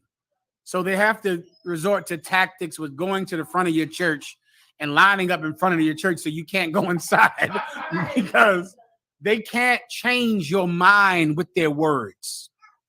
But of course, if you don't have words, then the Most High isn't talking to you, which is why you can't talk to anybody else. The Lord said this, with the foolishness of preaching will I save this people. Right? Speaking is how you change people's minds, not by, barring them from going in their church. That does nothing at all, period. All it will do is scare the cowards to joining you. So now your church will be full of cowards who were too afraid to punch you in your face and go into their church. And then they'll join you and they'll go celebrate the evil holidays in your church as opposed to in their grandmom's church. Wicked holidays. The wicked holidays. Wicked holidays. That's your precept, all right? Come on. It's 8:40. The water. I got to get into it. Clap it up now. Let's get into a topic I'm very familiar with, which is much polygamy. Do I have the much polygamy when Nate said that? If you don't have that, that's where it comes. Nate, Bishop Nasty Nate, he was asked on a show, why did he leave the Israelite group he was in and join his own group and make his own group? He said, well, in there was much polygamy in there. Much polygamy and backbiting. That's another thing he said. He said backbiting. Who knows what backbiting is? Sister. No, right here. Microphone. See me one more time. Mm-hmm. When you're talking about someone behind their back? Yeah. Guess who the main one was? Trend started by you. That's the Nasty Nate. You know what? When Nate said he didn't like all that backbiting, you know what it reminds me of? Arguing with your wife. And she, not your wife in specific, but this. Many times I get a call from a sister. I'm sorry, Warrior. I get a call from her sister and she'll say, I'm tired of arguing with my husband.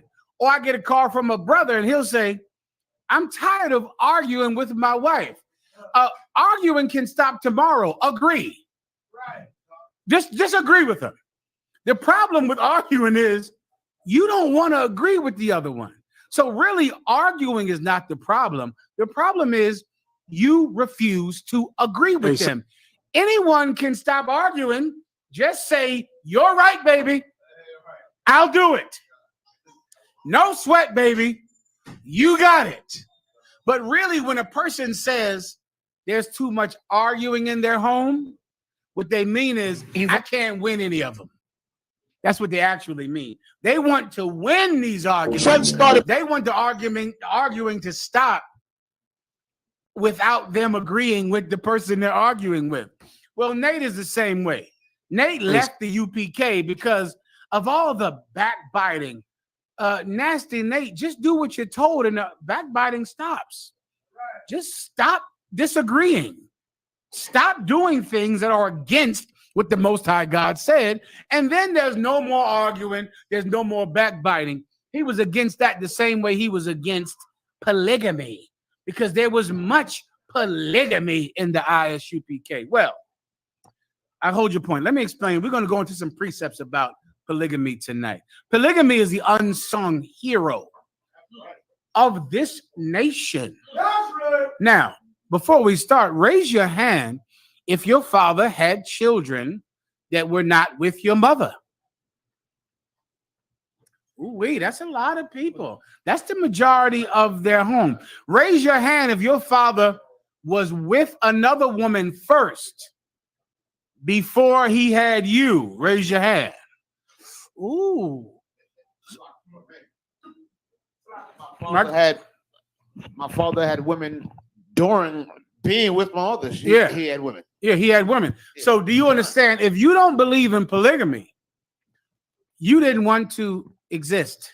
Right. Because without polygamy, you would not exist. There would be no life on earth. Do you understand? Life on earth comes from polygamy. That's how life is here. That's how you can lose 3 million people in the war, and people are still here because some man is getting Everybody pregnant. Everybody, ooh wee. Everybody's getting pregnant. Otherwise, where do all these people come from? How many people died in World War II? 3 million. World War I, 2 million. The Iraqi War, 3 million people. Vietnam, 800,000 people. Where are all these people? People somehow are still here. Polygamy is why they're here. Because men desire women. They want them. Which is why these studs and bulldaggers will never overtake men. I don't know if you sisters know about that. A lot of you get tempted by a stud and a bulldagger because you're so thirsty for attention and you think you can never get a man because in your mind you had sex with so many men. You need to try women now. Maybe things will turn out better. A lesbian will never replace a man because for two reasons. One, a lesbian can never make a person, and a lesbian can never want a woman the way a man does. You dykes, you bulldaggers, you don't understand. You don't know what it is. You know what you bulldaggers want? You want companionship. You want friendship. You want a BFF that you can kiss. You don't know what men want. What men want from women is primal. You understand? It's like it's hard for them to get it, Levi. I'm trying to explain it to a woman, but she's not going to understand how much men want women. It is so primal, and it's the birds and the bees. It's like something that is driving you every day to do everything you do. Do you understand? You would do nothing if it wasn't for a woman. You just want women. You want them from round about what age? 11? And it begins to take over. It begins, and that urge builds society. It builds everything because there is a man who is thinking to himself, I must have her. I must do whatever I can to have her. I have to have her. I will let nothing stop me from having her. There was a time when men would just pick up two swords and kill each other over you.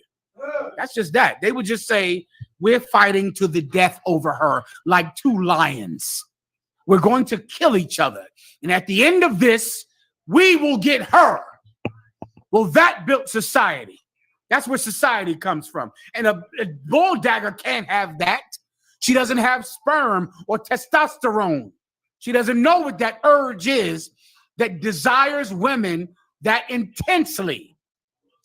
Every man knows it from when he's 11 years old. Every last man knows what I'm talking about. Now, what did the Most High do? The Most High didn't shut down the engine to society. He gave it structure and rules. And he put it in its proper position so that society could flow, but at the same time, morality could grow. The Romans did something different. Give me monogamy first. Asher, you have it? Let me give you the opposite of polygamy. Then I'll give you a ton of scriptures on polygamy in the Bible. First, let me tell you where monogamy comes from. Polygamy, poly means many. Many wives, many marriages. That's where the gammy comes from, right? Polygamy means many marriages. Monogamy means one, like monopoly, right? Or mono, it means one marriage. Polygamy is how every society operated on the planet until, guess what race came up? The Greeks and the Romans, especially the Roman Empire. When the Roman Empire began to rule, there was a man named Augustus Caesar, and his name was August because August meant upright. And he believed that polygamy was evil. It was wrong because he wanted his people to have one wife because having one wife makes you safe. It turns you into someone that's a house cat, not an alley cat. Some of you hate the UPK because we're alley cats. Everybody understands. You know already. We're not house cats. But when someone forces you to have one wife, what do you become? A house cat.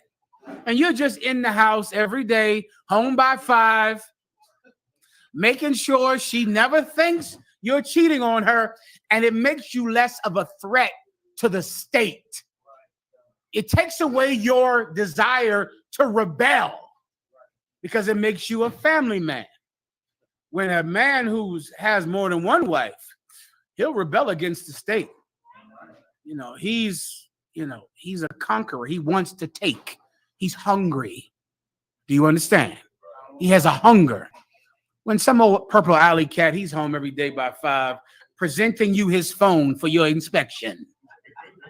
Please make sure I am not seeing anyone. Go through my pocket. Here's my pockets so that you can know I don't have phone numbers in there. Here's my social media account passwords. So you can make sure. He's a house cat. The IUIC are a bunch of house cats. That's what they are. All right. What's the point I'm trying to make out to you right now? They didn't get it from the Bible. They got it from the Romans. Asher, put it up on the screen and show it to them. What do we have here? Oh, let me see the top.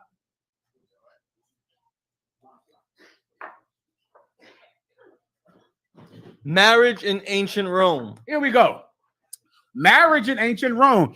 As you know, the IUIC wears purple. Where did that purple color come from? The Romans. The Romans attempted to force Christ to wear purple because their leaders, their kings, wore purple. They tried to force Christ to wear purple. That's what they did because Roman dignitaries wore purple. The IUIC wears purple because it's a Roman custom. I'll pull that next if I have to. Where their form of marriage comes from Rome. Play. Up top.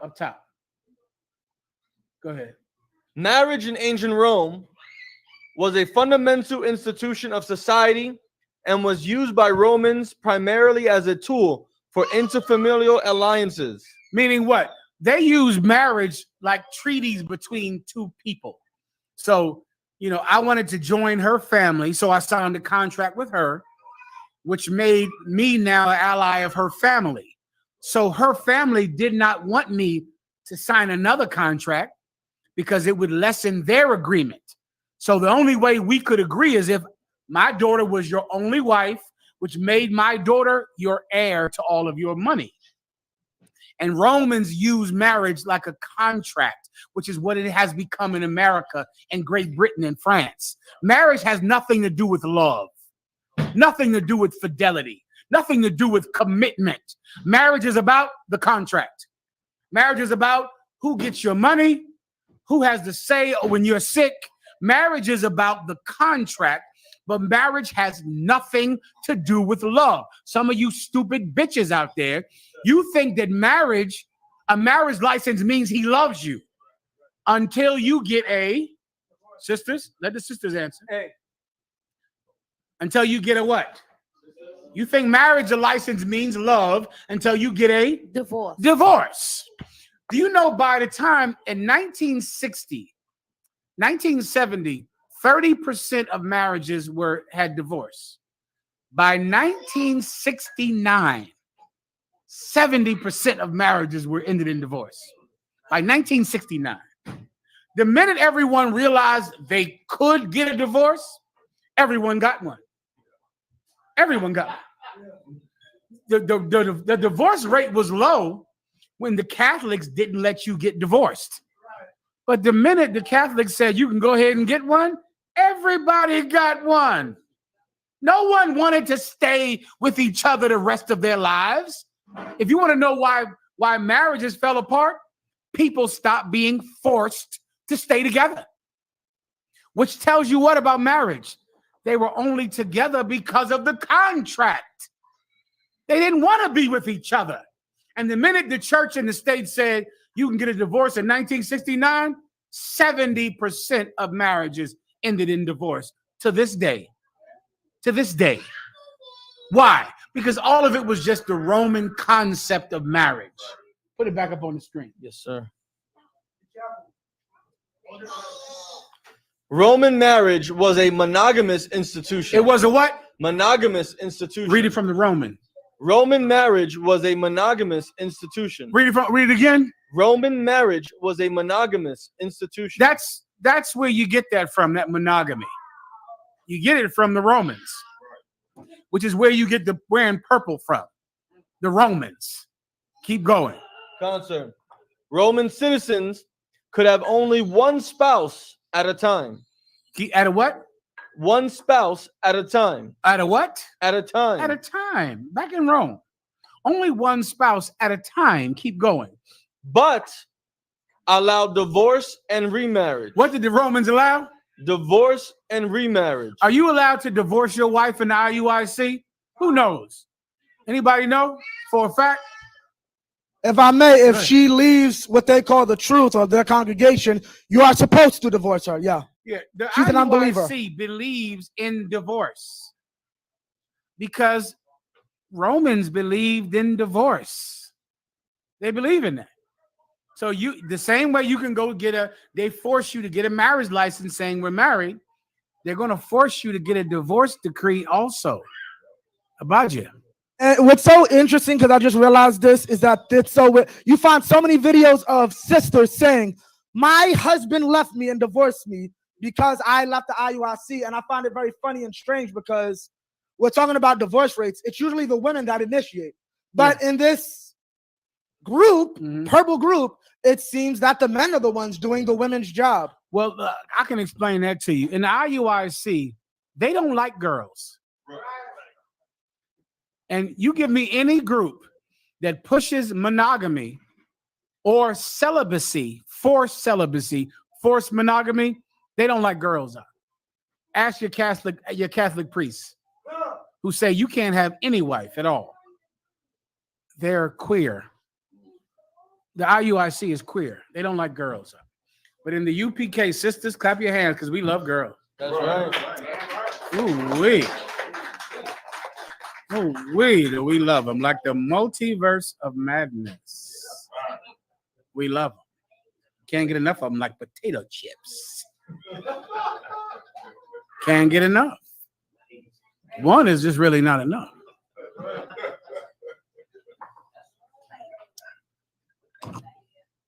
Skip down. Yes, sir. Now we're going to go where now? Okay, read that. Marriage in ancient Rome was strictly monogamous institution. Under Roman law, a Roman citizen, whether male or female, could have only one spouse at a time. Okay, I think I got that. Skip down to the other one. The practice, you need more right here? Yeah, the practice of monogamy distinguished the Greeks and Romans from ancient civilizations in which elite males typically had multiple wives. You see that? The Greeks and the Romans, this distinguished them because in ancient civilizations, elite males always had more than one wife. Always. Right? But the Romans were different. They were different. You could only have one wife and be accepted in proper Roman society. That's where the IUIC gets it from, because they got it from the Christians, who got it from the Catholics, who got it from the Roman Catholics, who got it from the Romans. That's where it comes from. Skip down for time's sake. Keep going. Right there. Hold on. Let me see. No. I want to run about the Fabian wives. Oh, that's a different one, sir. Okay. Now I only want you to go to that link. Just give me that link because it's fast. The Sabian? But I sent you two links. Yes. The second link, that's the one I want. Concert. Go ahead, Al. Salakia, sir, I had a question. I don't know if you was going to go into Matthew's, the 19th chapter. Remind me of what that is. When the Pharisees asked Christ about divorce. My main question was, excellent one. My main question was, how do IUIC see that verse where Christ specifically? 1 second. Yeah, this is the first one, the Sabian Not wives. the first one. Forget that one. And this is the Romans, the one that we're This on. is the one, but it's right here somewhere. I just need to read it by a second. 1 second. It holds mythological. I told you about it before class. Right here, sir. Right, that's right there. Go ahead, Abaji. What do you want to say? John, I was just saying, like, how do they skip over the part, going back to what I said about them divorcing, where Christ said from the beginning it was not so? Abaji, because that Bible means nothing in the IUIC. It's like asking a Christian, did you see where Jesus is black? The Bible says Jesus is black.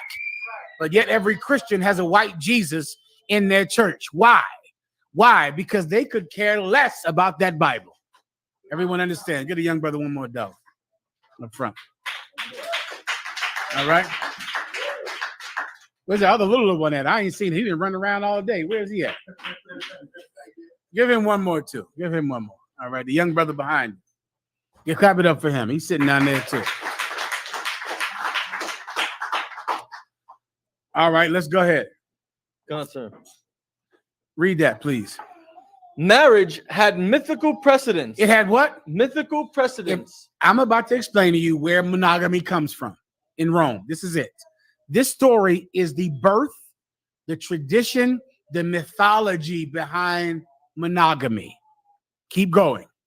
Starting with the abduction of the Sabian women. The word rape comes from a word that means rapos or kidnap. The term kidnap and rape are the same thing in Latin. It's the same exact thing. Because the entire belief of monogamy comes from the kidnapping, the abduction, the rape of the Sabian brides. Keep reading. Starting with the abduction of the Sabian women, which may reflect the archaic custom of bride abduction. Keep going. Romulus and his band of male immigrants approached the Sabians for connubium.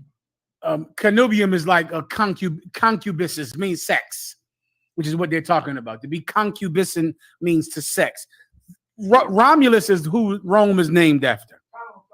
There were two brothers, Romulus and Remus. Romulus killed Remus and made a city called Rome after himself.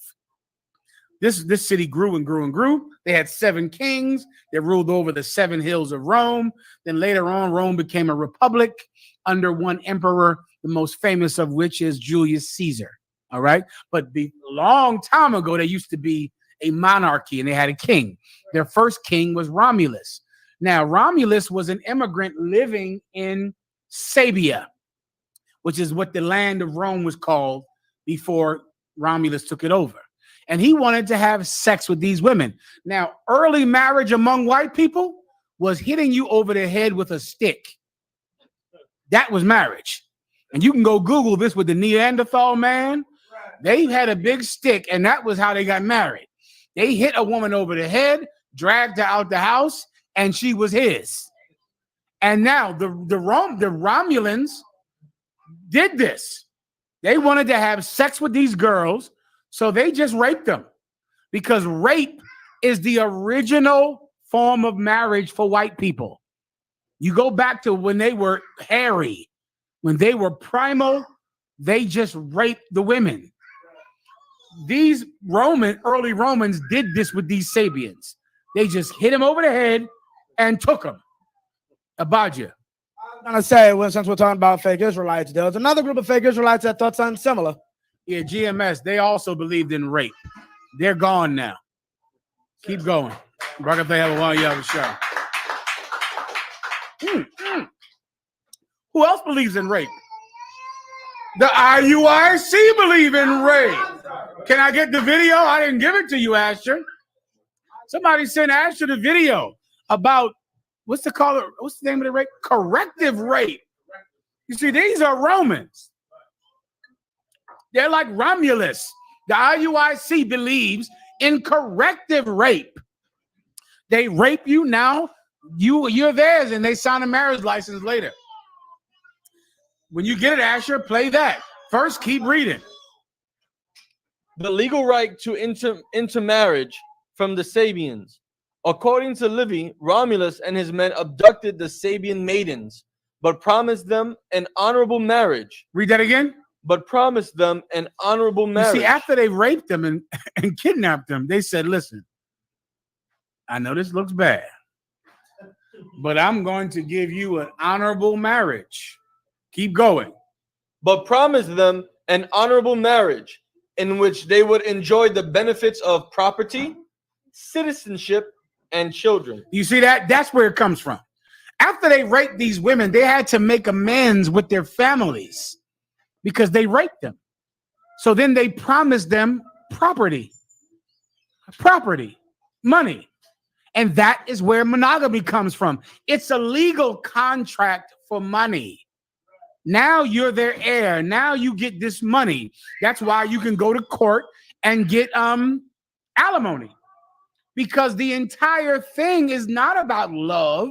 It's not about morality. It's a contract for money because that is how it started. It's what you give this woman so she doesn't have her family kill you. You give her money. You give her a contract for money. And that's all you're doing when you go sign a marriage license. It doesn't prove he loves you. You're such a stupid bitch. It makes me sick sometimes because I think about women and I think about, I think about myself. Confession is good for the soul. When I was in the world, you know what I cared about in the world? I cared about the ceremony and not the work. It's a graduation time, right? Clap it up for all the UPK kids that go to graduation. Tons of your children are achieving high goals in school. And every camp leader should be giving these children money. If you got children in your camp and they're getting straight A's and they're getting honors and they're graduating, give those kids some money, man. Encourage that kind of behavior, man. Do it. Commanding General Yohana wants us to reward children who receive academic honors and who graduate. Well, because it's graduation season, graduations are beautiful. You get the cap and the gown, and you get to walk down the aisle, and it's so glorious.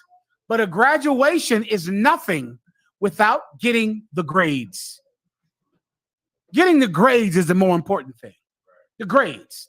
Some of you idiots, you love a birthday party. You want to have a birthday party. Well, a birthday party is nothing if you're living the kind of lifestyle that's going to kill you. Because you're not going to have many birthdays because you get high and because you're a thief and a criminal and you go to church. But you care about getting a cake and getting the party. And you know what else you care about? You care about a wedding ceremony. You want to have the bridesmaids and the dresses and the church and people throwing rice and the honeymoon. You care about the marriage ceremony, but you don't care about the marriage. The marriage. And this is what monogamy has done to you. It's made you superficial. So now every stupid bitch just wants a marriage ceremony, but she doesn't want to be married. That's not what she wants. How do you know? In 2 years, you're getting a divorce. You're getting a divorce in 2 years. This same bitch that complained and wanted to marry you and said, can I invite my mother? Here's the guest list. Here's the gifts I want. Here's everything I need for the marriage ceremony. I want a ring. I want a ring. I want a ring. You're getting divorced in 2 years because she wanted the ceremony, but she didn't want the marriage. If I could tell any of you stupid bitches and young kids something, care about the thing, not the celebration. Care about the actual marriage. Like, say to yourself, I'm marrying this man not because so I can have a big party to put on social media, but so I can spend 40 years with him and never leave him. So I could actually have a good marriage, because having a good marriage is better than having a wedding day. Does everyone understand? Well, the Romans turned marriage into the wedding day, into the contract signing, into you get money, I get money, we do this. This is a contract. They turned marriage into a legal agreement and not a solemn bond that lasts until death. Keep going. Yes, sir. It says, under Roman law, the oldest living male, the father of the family, held absolute authority over his children and to a lesser extent his wife. You understand? Meaning under Roman law, the oldest son was in charge. He was the father. He was the one who was in charge. Keep going. Concern. His household was thus understood to be under his manus, literally hand. Mm-hmm. He had the right and duty to seek a good and valuable match for his children and might arrange a child's betrothal. I'm going to skip down. You got to read this on your own. The eldest son had all the power until he got married. He gave someone away in marriage. Now, this marriage gave her money, gave her responsibility, gave her a dowry, gave her things that now she could take power in the family. And that was the way that they made the Sabian fathers not kill them, because the Sabian fathers wanted to murder Salakia, kill them because they raped their daughters. But they convinced the Sabian fathers not to kill them because they made contracts with their daughters to make their daughters their financial heirs. And because of it, the Sabians said, all right, no problem. You can have my daughter because now she'll get all your money. And it was an agreement between these families. And that's why marriage became that. It became a contract. It became something carnal and cold as opposed to a lifelong bond. Some of you would never abandon your children, but you'd abandon your wife. You would never abandon your child, but you leave your husband. If I said, listen, your child is bad, your child is acting up, drop him off at the fire station and leave him there. You would never do that to your child, no matter how bad your child was. You found a phone number in your husband's phone, you're leaving him. Why? Because you don't consider your husband to be your sisters. A little more. Well, he's not your child, but he is your what? Spouse. He is your what? Spouse. Your child is a member of your family. You don't consider your husband to be family. Because if your husband was your family, if he was your family, then what? If he cheat on you, you stay. Why? Because he's your family. Give her a hand. See that? You would stay. Like, but your husband never gets to be your family. Your mama is a crackhead. You don't leave her. Right. Your mom vexes you, gets on your nerves, said evil things to you. What do you say? That's still my mama. That's still my mama. No matter what she do. That's my mom. Well, your husband is your husband if he has 10 wives, ain't he? That's still your husband. When does he get to be your family? When do you make a bond with him that is at least as strong as the bond with your mama and your uncle that molested you, that you still go and eat Christmas dinner with him every year and sit across the table from him? And you know he molested you, and you sit there and pass him mashed potatoes. But your husband, you end the bond with him when you're unhappy, because your husband is never your family, because your marriage is Roman. Right. You have a Roman marriage. Your marriage is a contract. Your marriage is, business partners making a deal. In the UPK, our marriages are not contracts. Our marriage are solemn oaths that we make. It's solemn. It's holy. And brother, I've had to convince some husbands to stay with your dumb ass when he didn't want to stay with you. I pray you understand. Because you vex him and get on his nerves. And some of you are not even the truth. And yet your husband is being told to stay with you. And you're a Muslim, a Christian, a IUIC purple bitch or something. And your husband is still being told, you got to stay with her. You can't leave her. You got to stay with that woman. Because we consider marriage to be more than a business contract. It's a solemn oath. Everyone understands. I think we got it from that. Give me my precepts. Give me Isaiah 14. Come on, fast.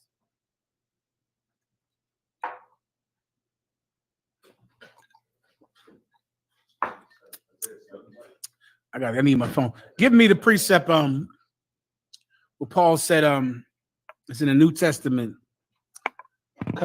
Be ye not conformed to this world. Right? Give me that, and keep the traditions. And just give me all your polygamy precepts. There's a whole ton of them. The whole Bible is built on polygamy. The whole society. Nothing could happen here without polygamy. Matter of fact, before you do that, give me two sisters that worked out their differences. Give me Leah and Rebecca in the Mandrakes. Right. Give me that, man. General Haas sent me a video about Bishop Kanai teaching that multiple wives is lawful. Well, I wish I had time. How much time is it? I do not have time. I would love to go there, Rock, but we got to let cross the line. Come on there. Let me do these few precepts on polygamy. All right, because I want to make sure to exalt polygamy where it should be much polygamy, where it should be exalted. Now, with that said, is polygamy an order? No, you don't have to have more than one wife, but no man can tell you that you can't have more than one wife. That's the thing. Having more than one wife is like having more than one child. You can have an only child if you want, but who in the hell could tell you you can only have one child? Who would say that to you? Who would say, well, you have one child? Salaki, they did that in China. China told them they could only have one kid. And they had to abort every other baby besides that one. They had abortion, state-ordered abortion in China. We don't do that in here. If you want no wife, you don't have to have a wife in the UPK. You can just be a eunuch for the kingdom of heaven's sake. To be a eunuch means you're a person that doesn't have sex. Or you can have one wife, or you can have 10. But it is a solemn responsibility to take on one wife. It's a solemn responsibility. One more thing I got to warn you of. Some of you brothers are one women man, and you shouldn't get more than one wife because you can't spread yourself. To be able to have more than one wife, to be able to go to much polygamy like me up here. Ooh, I'm like butter spread out over bread, brother. You understand me? I'm like butter. Take a big slab of butter. Big slab. Make you some. What's your favorite kind of bread? What do y'all like out here? You like that raisin bread? What else? Raisin bread? There's ain't nothing wrong with that. He can like whatever bread he want to like. God damn, brother, can't he like raisin bread? Somebody said, what the fuck you talking about raisin? You want some raisin bread? Get this brother some raisin bread in here tonight. You might like what you like, French bread, I'm sure. What you like, a trooper officer? What's your rank? Listen, that's a high class bread. Give him a hand. That's my kind of bread. I said, you like a good brunch, huh? Like I said, this brother go to brunch like me. A kid, if you want to take a woman on a date, take her to brunch. Matter, that's bring me to something else I wanted to help with Barack with. I'll do it at the end of class. You got brioche bread. You got raisin bread. You got all kinds of different breads. If you want to be a polygamist, you're going to have to be like butter that you can just liberally spread out on a lot of bread. Spread it. If you can't spread yourself, get one wife. Just you're a one woman man. And there's nothing wrong with that. Some parents are one child parents. You get my point? It's the same thing. You don't need 10 kids because you can't spread yourself over 6, 5, 4 kids. All you can handle is one child. Have your one child and thank the Lord that you have a healthy child. Well, if you only have one wife and that's all you can spread yourself on, thank the Lord you have one good marriage. Do not get more than one wife unless you can be butter on bread. Does everyone understand? What do you have? What are you holding for me? Leah and Rebecca, tell them where you are. This is the book of Genesis, chapter 30, verse 14. Now, Leah and Rebecca were two sisters, so they had an inherent rivalry. A rivalry, which if you have a sister, you know what I'm talking about. Sisters just grow up with an inherent rivalry with each other. Well, these two sisters were coincidentally, accidentally married to the same man. I'm sorry, Rachel and who else? Rachel and Leah were accidentally married to the same man. Some brother he wanted to marry one woman. One night he got drunk, married the wrong wife because the father on purpose made him marry the wrong wife so he could have this son's service for 7 more years because this son made his business thrive. So the father wanted him to marry both of his daughters so he could keep him working for him for the dowry price. So he looks up and he has 2 wives who are sisters, who are rivals. What is the part about monogamy that bothers so many women? The rivalry with the other wives.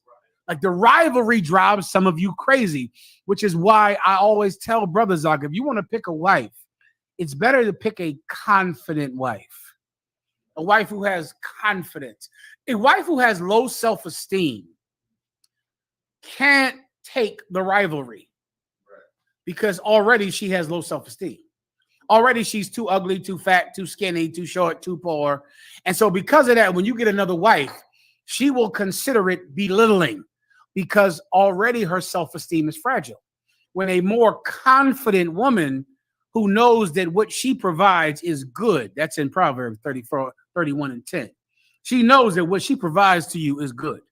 She's confident. So she doesn't really care if you get another wife because she knows that no one can replace her. Now that's a kind of woman. That's a virtuous woman that just has looked at you like, oh, you got another wife. Okay, well, I hope she can provide like me because I'm in here providing in here. So, Lord, come on in here and help out them because she just knows that what she gives you is delicious. And she doesn't think that any woman can beat her. So all any woman can do is just be her sister because she just is so wonderful and so great. And what she gives you is just irresistible. So now that's Leah and Rebecca's situation. They're two sisters. I'm sorry, say again. Leah and Rachel. They're sisters. They disagree. They argue. They're angry at each other. They're rivals, just like you and your husband's other wife. Read. The book of Genesis, chapter 30, verse 14. And Reuben went in the days of wheat harvest and found mandrakes in the field and brought them unto his mother Leah. Now Reuben is the horse, right? The stallion, the Seminole Indians, right? Who's a Seminole Indian in the school? Sister Cowada out there in Florida. She's a Reubenite. Give her a hand. I can't remember any other ones. I'm sure there are. Reuben is the father of her tribe, right? And Reuben was out in the field and he found mandrakes. Someone look up mandrake in the Bible dictionary. Mandrake. Her son found mandrakes. So her son went and gave his mother these mandrakes. A mandrake is like a root vegetable. But it's a specifically prized root vegetable for a specific reason. The brothers will look it up for me. So he gave this mandrake to his mother. What was his mother's name again? Leah. Thawada. Keep going. Then Rachel said to Leah, give me, I pray thee, of thy son's mandrakes. Now Leah and Rachel are sharing a man. So when Rachel found out that Leah had mandrakes, she said, give me your son's mandrakes. Give them to me. Keep going. Verse 15. And she said unto her, is it a small matter that thou hast taken my husband? She said, what? Is it a small matter that thou hast taken my husband? She said, damn. Wait a minute. You took my husband. Now you want my mandrakes as well? This is real life rivalry that happens today. This happens where you and this sister are sharing the same man. And the sister comes and says, oh, your son gave you mandrakes. Give them to me. Damn, you want my mandrakes and my man? You already got my husband. Now you want my mandrakes? They're talking to each other.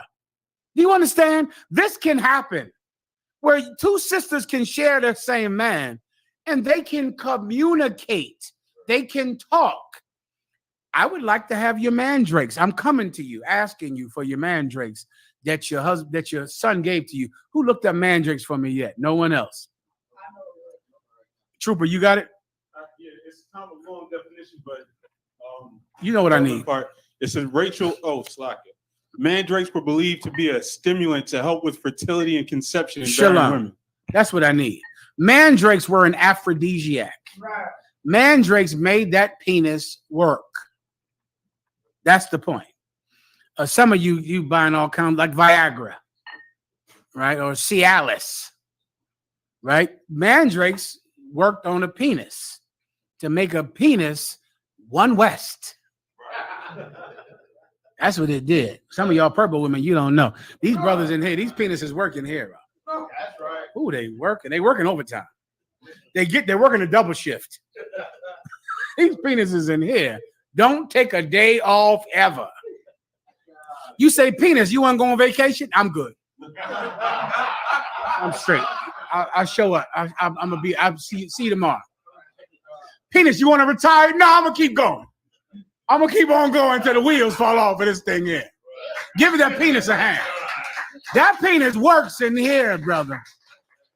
Why? Because it likes girls. It likes them. It wants them. It desires them. Well, this sister said, damn, your son gave you mandrakes, give them to me. Why is she asking for them? Now you know why she's asking, right? Sister, why does she want these mandrakes from her sister? Because she want to have a child too. Because she wants children. So she's like, your son found a root that can make our husband's penis hard. Give him to me. The woman says, damn, you already got my husband. Now I got to make sure his rod is hard. You asked for too much.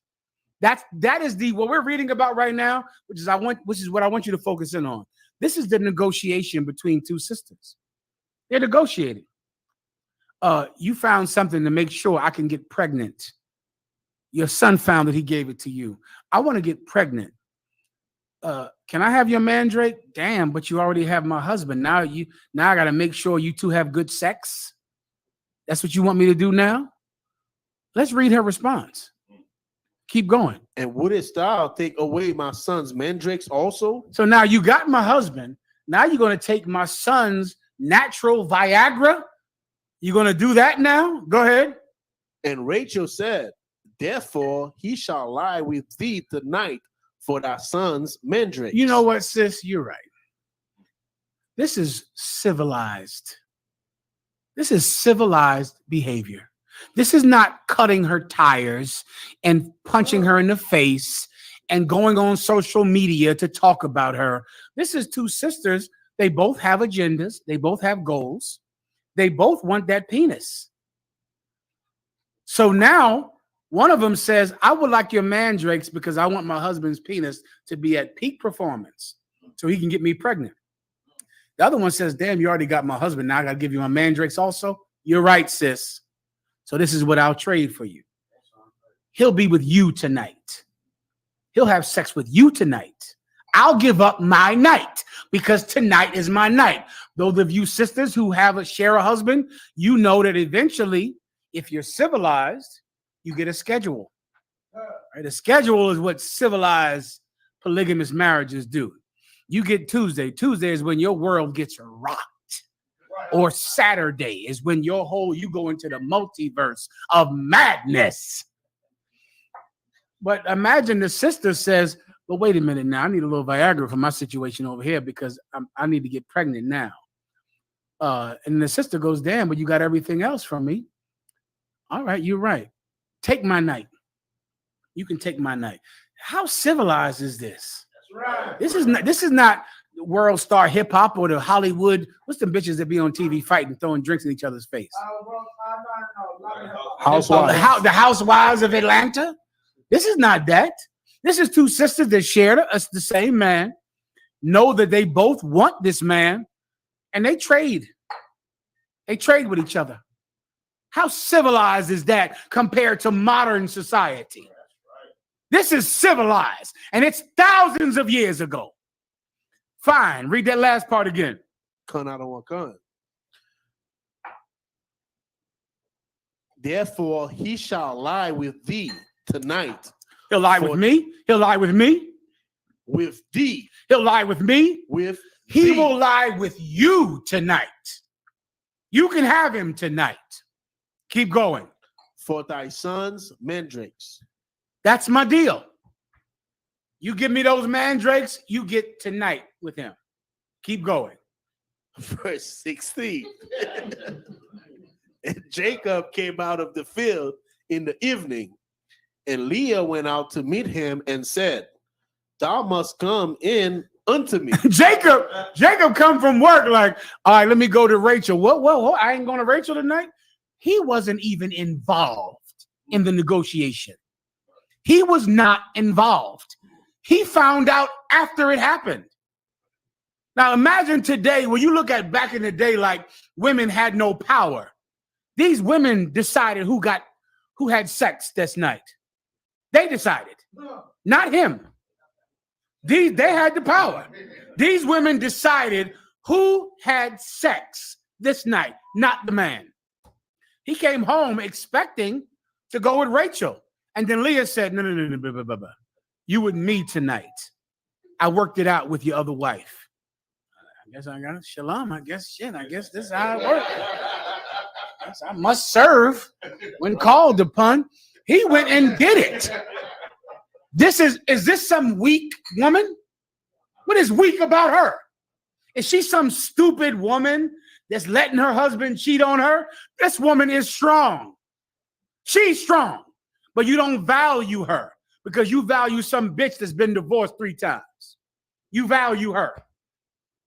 Read again. 1 second. And Jacob came out of the field in the evening, and Leah went out to meet him and said, thou must come in unto me. You can. Thou must. If you want to. Thou must. If you choose to. Must. You have to have sex with me tonight. Now, this woman is weak. She's some punk. She's some woman that's stupid.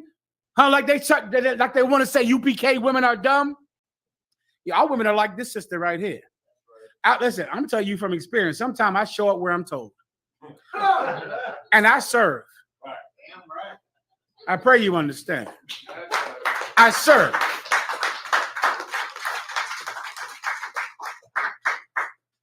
And that's that. They work it out and talk about it and deal with it, whatever. As long as I'm getting some. Whatever y'all do, I'll show up and serve.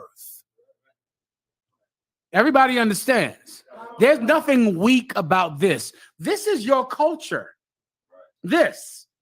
Your culture is not some cold, we want to marry, so let's sign a contract to force us to stay together forever so that you'll give me money if you leave me.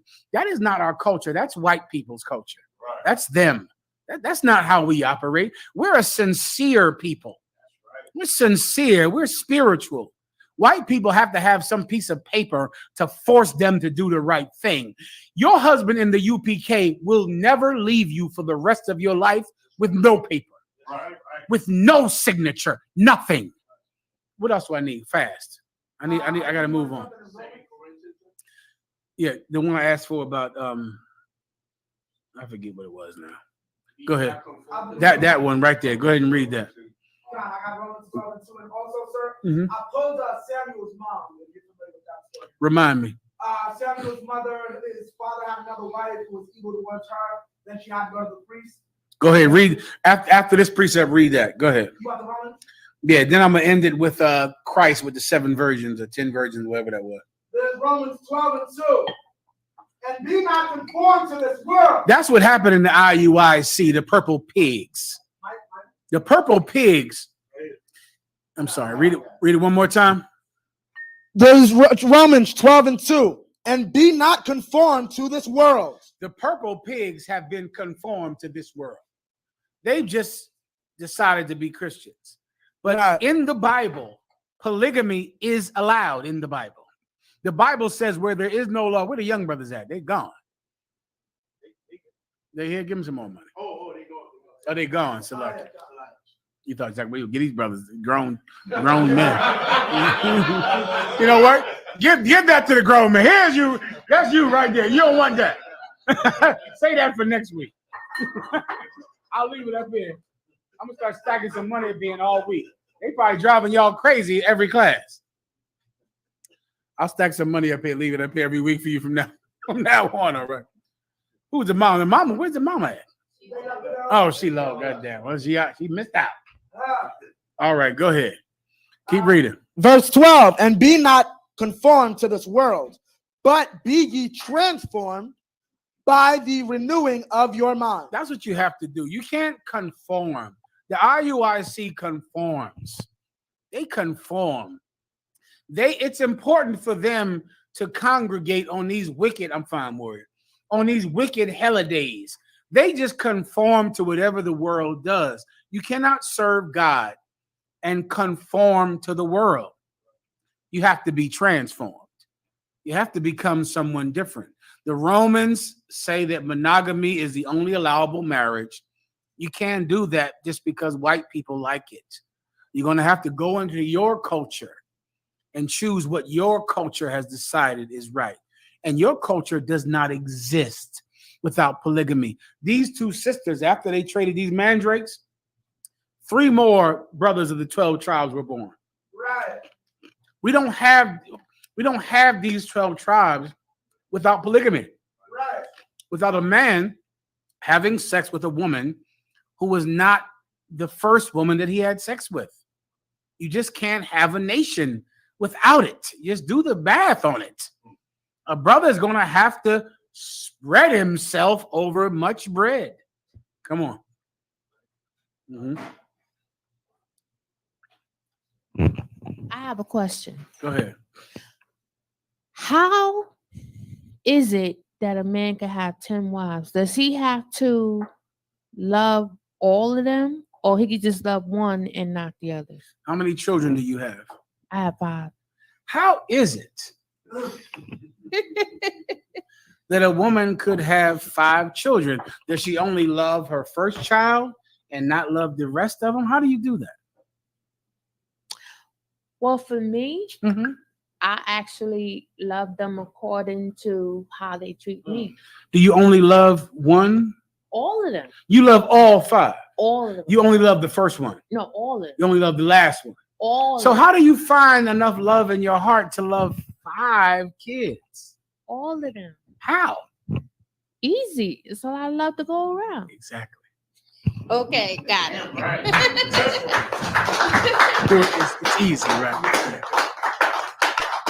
These brothers, they can love 5 women easy. Easy. No problem. No problem. We're experts at it. You understand? You'll be fine. Don't worry. I mean, we just know how to do this. Like good thick butter spread out over raisin bread, brioche bread. I can't, man. Just slather. Just take it out and slather the thing all over the bread. It's just warm it up, toast it in the oven. It's enough bread. It's enough butter to go in there. We're gonna butter the hell out of that All bread. types of bread. That bread gonna get so goddamn buttered, you won't feel like you ever been buttered in your goddamn life. Moving on. Where we at now? Go ahead. Have you seen Corayala? Stand up, Corayala. This brother butters the hell out of some bread. Put him on camera. Put him on some camera. Who's some other good bread butterers out here? No, turn the camera right here. This one right here. This brother, he butters bread. But bakes it, butters the hell out of it. Give him a hand. A Shah Gupon. Get up here. This is Shah. This is a young warrior here. Oh boy, that bread would be so sticky with butter. Look at that, sticky. Sticky with butter. Who's the mother? I bought you. Get up here right now. Talk. You want your bread butter? Do you want your bread buttery? This nigga here butters some bread. Sticky with butter. And I got so many of them, Mark. I don't even know what to do. This guard seemed like he make a good piece of bread sticky. Come on up here, bro. He looking over there like he know how to slather some butter on some goddamn bread. Let him see it. Yeah, that bread will be all right. Don't worry about it. Just give up that bread. And it'll get buttered. it'll get buttered. Just give it over. Just hand that bread over here. All right. I gotta move on. All right. Anything else cross the line? You 10 hours late. Where's Cesar at? Oh goddamn, you back there? We gotta go now, right? Okay. With that, pass the class over to the guard. Give him a hand. Hold up. Can I do one more thing? Otherwise, I ain't gonna never remember this. Guard, give me 1 second, all right? Pasa ti, mi gente. Órale, give me a hand. Pasa ti, mi gente. Mi nombre es General Mahayaman. Soy tu hermano y estos son los anuncios. Somos la escuela israelita de conocimiento práctico universal desde 1 Oeste, calle 125, Harlem, Nueva York. Nuevo York. Bajo el mando el general Yahana desde el 1969. Carnales, esta es la verdad. Si tú eres latino, negro o indio nativo, tú eres Israel, el pueblo elegido, Dios. Tu madre, tu padre dicen que somos un culto y mantienen su iglesia sin culpa. Órale. Órale. Clap it up. Clap it up for the class. Men of Israel, Madiam, which means to stand. Men of Israel, we're going to give one courtesy salute. Men of Israel, Madiam Shabbat. Amadiam, Barak, Yahweh Ba'ashem Yahushua Barakthum. Yajmatah, which means hands down, soft face, sisters. Amadiam, which means to stand. Men of Israel, we're going to give one courtesy salute to the sisters. Men of Israel, Madiam Shabbat. Amadiam, Barak, Yahweh Yahushua Ba'ashem Yahushua. Yajmatah, which means hands down, class dismissed.